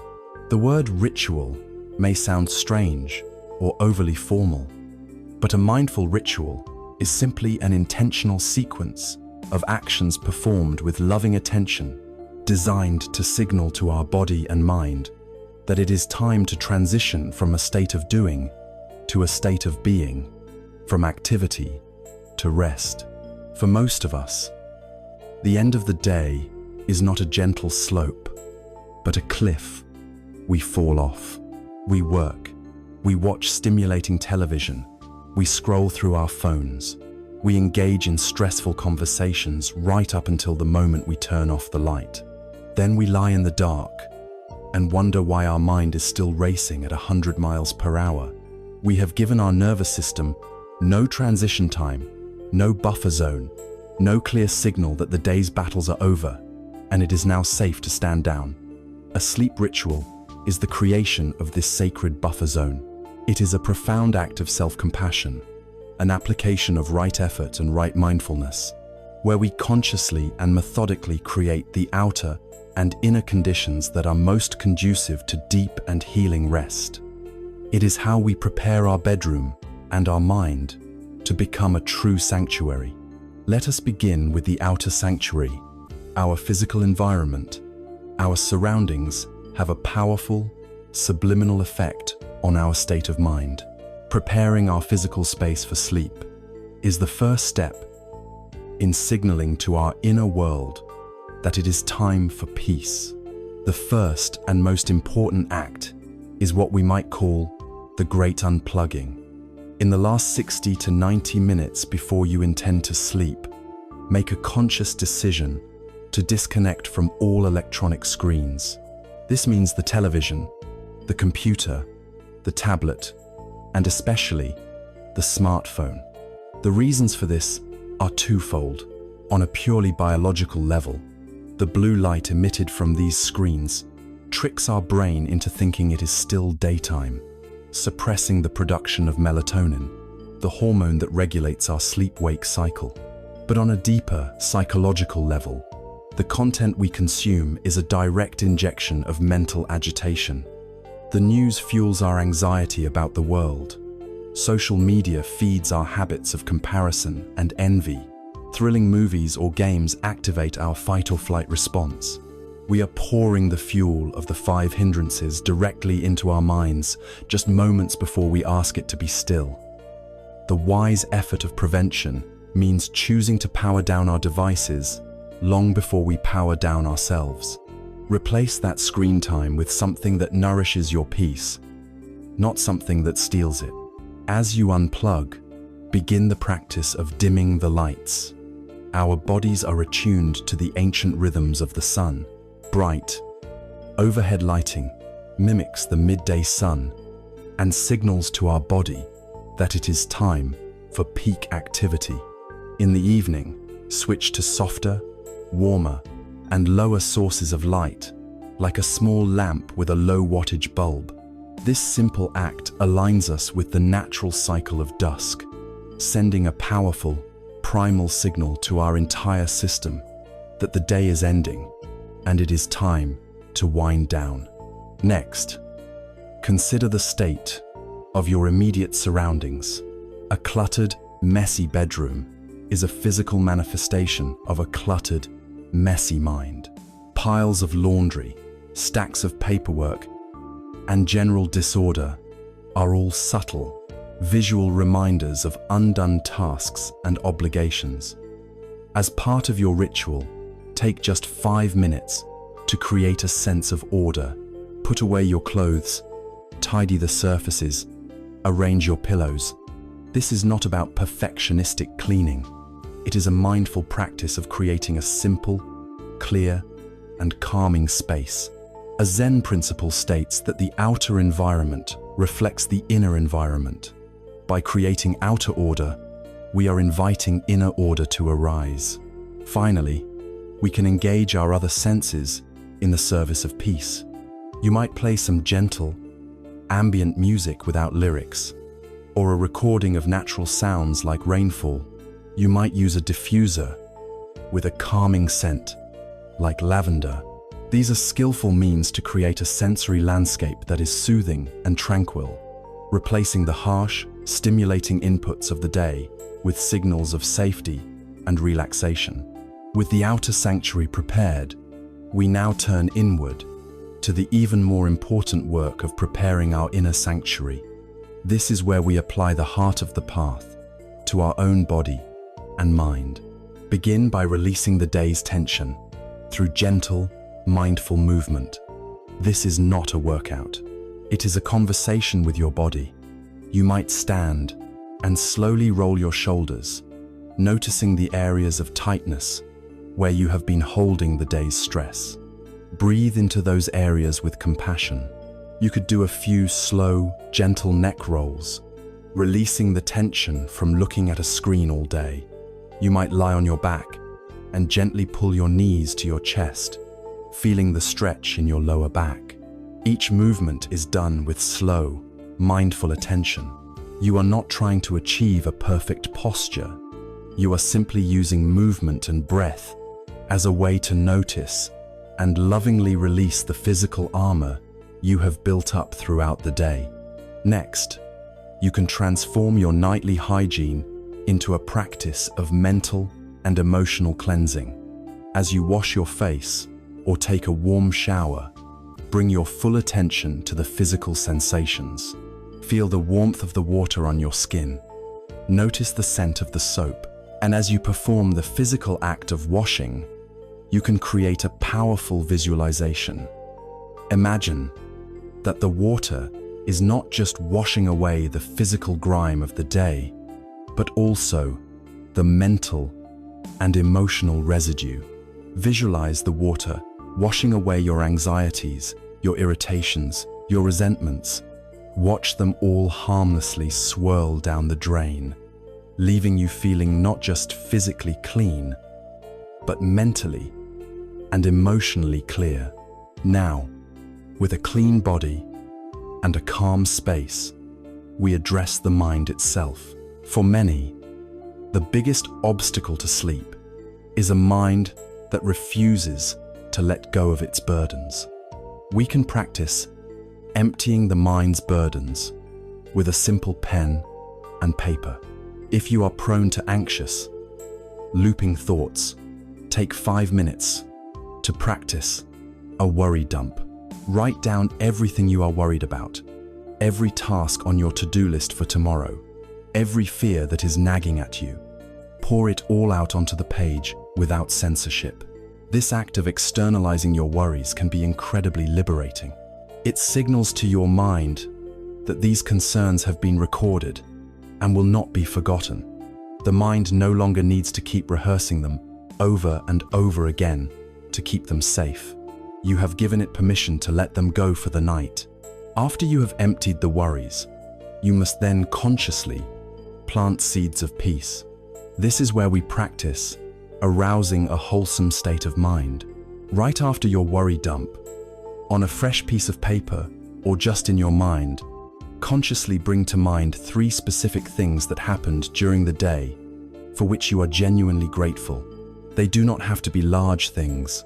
Perhaps it was the taste of your morning coffee, a kind word from a colleague, the beauty of a cloud in the sky, or the simple comfort of your own bed. By actively focusing on gratitude, you are counteracting the brain's natural negativity bias, which is its tendency to focus on threats and problems. You are training your mind to notice and appreciate the good, which cultivates the joyful quality of mudita and creates a feeling of abundance and contentment. Finally, as the very last step before you turn off the light and lay your head down to sleep, you can engage in a short, dedicated, pre-sleep meditation. This seals your ritual with a final moment of deep peace. You might choose a simple breath and body meditation. For 5 minutes, simply feel the gentle rhythm of your breath, and with each exhalation, feel your body becoming heavier, softer, and more relaxed, sinking deeply into the support of the mattress beneath you. Or you could practice a short, loving-kindness meditation. Place a hand over your heart and offer yourself the gentle phrases we have learned. May I be safe. May I be peaceful. May I be free from suffering. This practice cultivates a profound sense of inner security and self-compassion, creating the perfect emotional state to drift into sleep. With the ritual complete, there is one final crucial step: the art of surrender. You have now done everything you can. You have created a beautiful, peaceful sanctuary, both outside and inside. The work is done. The attempt to try hard to fall asleep is itself a form of striving, a form of tanha, and it will only create more tension. The final act is to let go of the entire project. Let go of the need for a specific outcome. Trust that you have created the right conditions, and now allow nature to take its course. Whether sleep arrives in 5 minutes or 30 is no longer your concern. Your only job is to rest.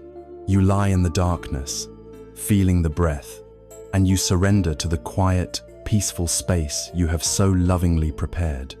This is the ultimate practice of upekkha, or equanimity. It is a release from the struggle, and in the absence of struggle, peace naturally arises, and in the presence of peace, sleep arrives not as a conquest, but as a gentle and welcome guest. As our evening ritual draws to a close, we arrive at the final, delicate threshold. We have created a sanctuary in our room and a sanctuary in our heart. The lights are off, the world is quiet, and we have laid our body down to rest. It is in this silent, intimate space between wakefulness and sleep that the deepest practice truly begins. This is the moment where we move from conscious preparation to the profound art of surrender. All the wisdom we have cultivated, all the tools we have gathered, are now brought to bear on this simple, yet often challenging, act of letting go. This is not about forcing sleep to come. It is about creating such a welcoming and peaceful inner environment that sleep arrives as a natural and gentle guest. The fundamental shift in understanding required here is that sleep is not something you do. It is something you allow. The very effort to try to sleep is a form of striving, a manifestation of tanha, the thirst for a different state than the one that is currently present. This striving creates tension, and tension is the enemy of rest. The path to sleep is therefore a path of non-effort, of radical release. It is the great exhalation at the end of the day, where we let go not only of our physical burdens, but of our mental and emotional ones as well. It is the middle way of rest, avoiding the extreme of a mind spinning with frantic thoughts, and the other extreme of a mind striving with grim tension to be silent. The path is one of relaxed, aware, and open presence. Imagine you are a boatman who has rowed a small boat to the center of a vast, calm lake at dusk. The hard work of rowing is done. Now, you simply lay down the oars, lie back, and allow the boat to be held by the still, quiet water, watching the stars emerge, one by one, in the sky above. This is the quality of mind we now cultivate. To help us lay down the oars, we can use the 4 foundations of mindfulness as our gentle guide, transforming the experience of lying in bed from a potential struggle into a rich and healing meditation. We begin with the first and most solid foundation, mindfulness of the body. Your mind, accustomed to a day of thinking and planning, will want to leap into the world of abstract thought. We gently and repeatedly invite it back home to the tangible reality of the body. Bring your awareness to the simple, physical facts of this moment. Feel the weight of your head on the pillow. Notice the texture of the sheets against your skin. Feel the gentle pressure and warmth of the blankets covering you. Can you feel the points of contact where your body meets the mattress? Your shoulders, your back, your hips, your heels. Let your body feel heavy, supported, and held. You do not need to hold yourself up. The bed is doing that for you. Give your weight completely to the earth. Now, bring your attention to the anchor of the breath. Feel the gentle, rhythmic rise of your abdomen on the in-breath and its soft, complete fall on the out-breath. There is no need to control it or change it in any way. Simply rest your awareness on this natural movement. It is the gentle rhythm of life itself. If your mind is particularly restless, you can add a light mental noting or counting. You might count 1 on the inhale, 1 on the exhale, 2 on the inhale, 2 on the exhale, and so on up to 10. When you get to 10, or if your mind wanders off, you gently, without any criticism, begin again at 1. This is not a test of concentration. The counting is simply a gentle tether for the puppy-like energy of the mind, a simple job to keep it from wandering into fields of worry. Each time you notice the mind has wandered and you gently guide it back to the breath, you are strengthening the muscles of peace and letting go. From here, we can open our awareness to the second foundation, mindfulness of feelings, or the raw feeling tones of experience. As you lie here, various sensations will arise. Perhaps an itch appears on your arm. The automatic reaction is to immediately scratch it. The mindful approach is to first simply note the raw sensation as unpleasant. Feel the energy of the itch for a moment without reacting. Often, just by being met with awareness, the sensation will change or dissolve on its own. Perhaps you notice the deep comfort and warmth under the blankets. Note it as pleasant. The practice is to feel this pleasantness without clinging to it or demanding that it stay forever. Just enjoy it as a temporary gift. Much of your experience will be neutral. The sound of a distant car, the feeling of the air in the room. Note it as neutral, without letting the mind become bored or agitated.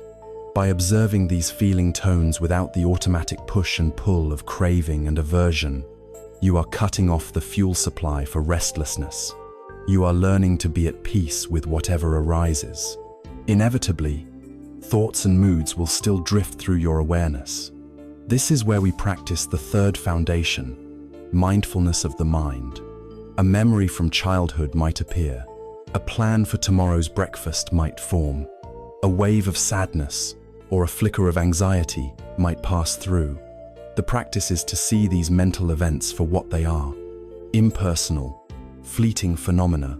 Instead of getting caught in the storyline of a worry, you can simply label it in your mind. Worrying, worrying. Instead of being swept away by a memory, you can note, remembering, remembering. This is the practice of anatta, or not, self, in action. You are not your thoughts. You are the spacious, silent awareness that knows the thoughts are there. You are the sky, and they are just clouds drifting through your vastness. This creates a profound sense of distance and freedom. The thoughts no longer have the power to hijack your peace because you are no longer identifying with them. The fourth foundation, mindfulness of dhammas, involves seeing our experience through the lens of wisdom. As you lie in the dark, you might notice the arising of the hindrance of restlessness. With mindfulness, you see it clearly, and you know, this is restlessness. It is fed by my thinking about the future. It is weakened by my returning to the breath. You are no longer a blind victim of your anxiety.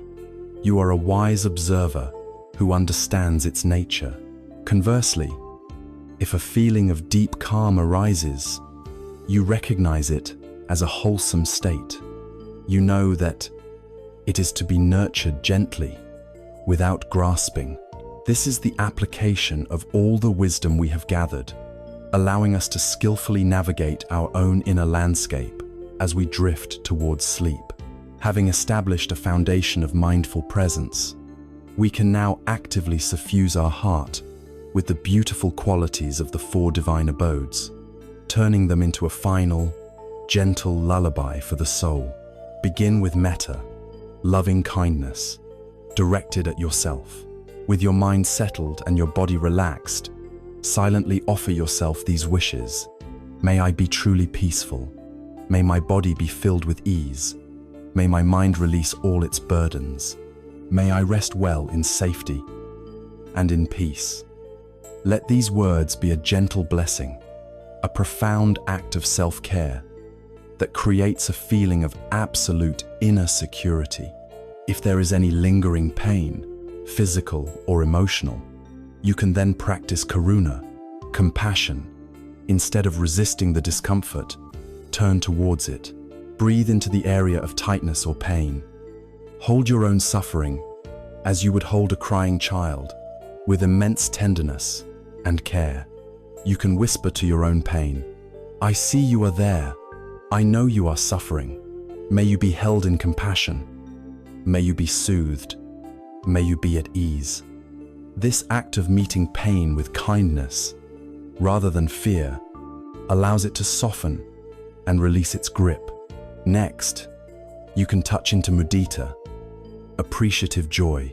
Gently bring to mind one small thing from your day that brought you a moment of quiet happiness or gratitude. Perhaps it was the taste of your tea, the warmth of a kind exchange, or simply the profound comfort of lying in your own bed. Allow a gentle smile to form on your lips as you appreciate this simple good fortune. This small act of joyfulness changes the entire chemistry of the mind, lifting it out of any lingering negativity and into a state of quiet contentment. Finally, you rest in upekkha, or equanimity. This is the great, final surrender. You have done the work. You have set the stage. Now, you let go of everything, including the practice itself. You release all effort to control your experience. You are open to whatever comes. Thoughts may arise, sounds may be heard, sensations may flicker. It is all okay. Nothing needs to be done. There is nothing to fix. You are simply resting in a vast, silent, allowing presence. You are the still lake, and you are allowing all the ripples to cease on their own. In this deep state of equanimity, as the mind grows more and more still, you may begin to notice the spaces between your thoughts. At first, they are just fleeting gaps, but as you relax, these gaps of silence can grow longer, more profound. This silence is not empty. It is full. It is full of peace, full of a deep, restorative stillness. This is the natural radiance of your own consciousness, unobscured by the clouds of thought. There is no need to seek this space out, but simply to notice it when it appears. Resting your attention in this silent, peaceful clarity is a healing that is even deeper than sleep itself. And now, the final instruction is to let go of all instructions. Let go of my words. Let go of all techniques. Let go of the observer. Let go of the one who is trying to be peaceful. Simply trust. Trust the silence. Trust the darkness. Trust the profound intelligence of your body and mind to find their own way to rest. Dissolve into the peace you have so carefully cultivated. Allow yourself to be held by the vast, quiet, and benevolent mystery of the night. Our journey together for this night is now drawing to a close. We began in the quiet darkness, acknowledging the restless, agitated state of a mind that cannot find its way to peace. We gave this state a name, the monkey mind, and in doing so, we transformed it from a personal failing into a shared human condition, something to be understood rather than condemned. From that place of honest recognition, we began a gentle exploration. We followed the timeless map left for us by the Buddha, a map that leads from suffering to freedom. We saw that our experience is like a flowing river, a constant stream of impermanent thoughts and feelings, and that our freedom lies not in trying to stop the river, but in learning to rest on its banks. We discovered the profound liberation of not self, the realization that we are not the storm of our anxiety, but the vast, silent sky in which the storm appears and dissolves. We looked with courage at the nature of our own unsatisfactoriness, our dukkha, and we found its root in the feverish thirst of craving and clinging. And then we were met with the most hopeful of all truths, that this suffering can end, and that there is a clear, practical, and compassionate path to lead us there.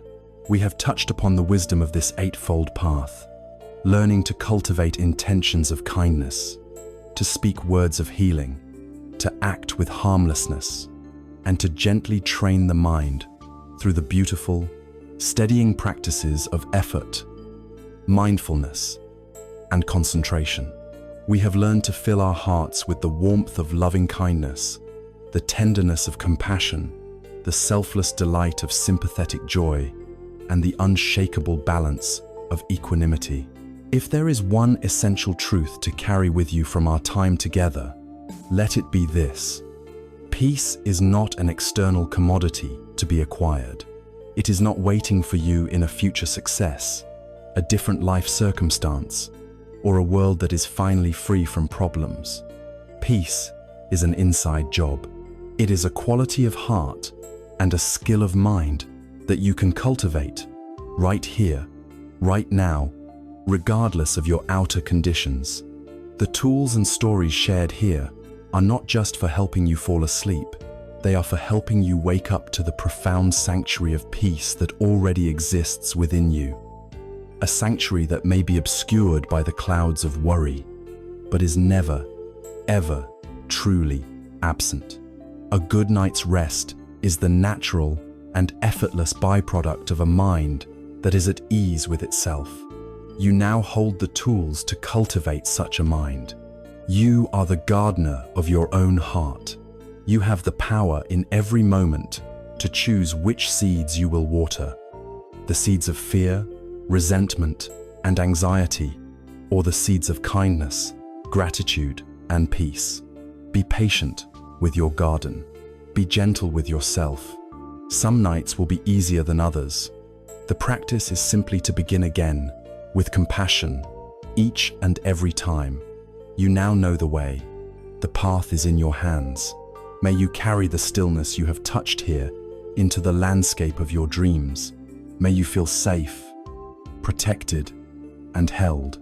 And may you awaken to the light of a new day with a mind that is clear, a heart that is open, and the quiet, confident, knowing that the sanctuary of peace is always available, just one conscious breath away.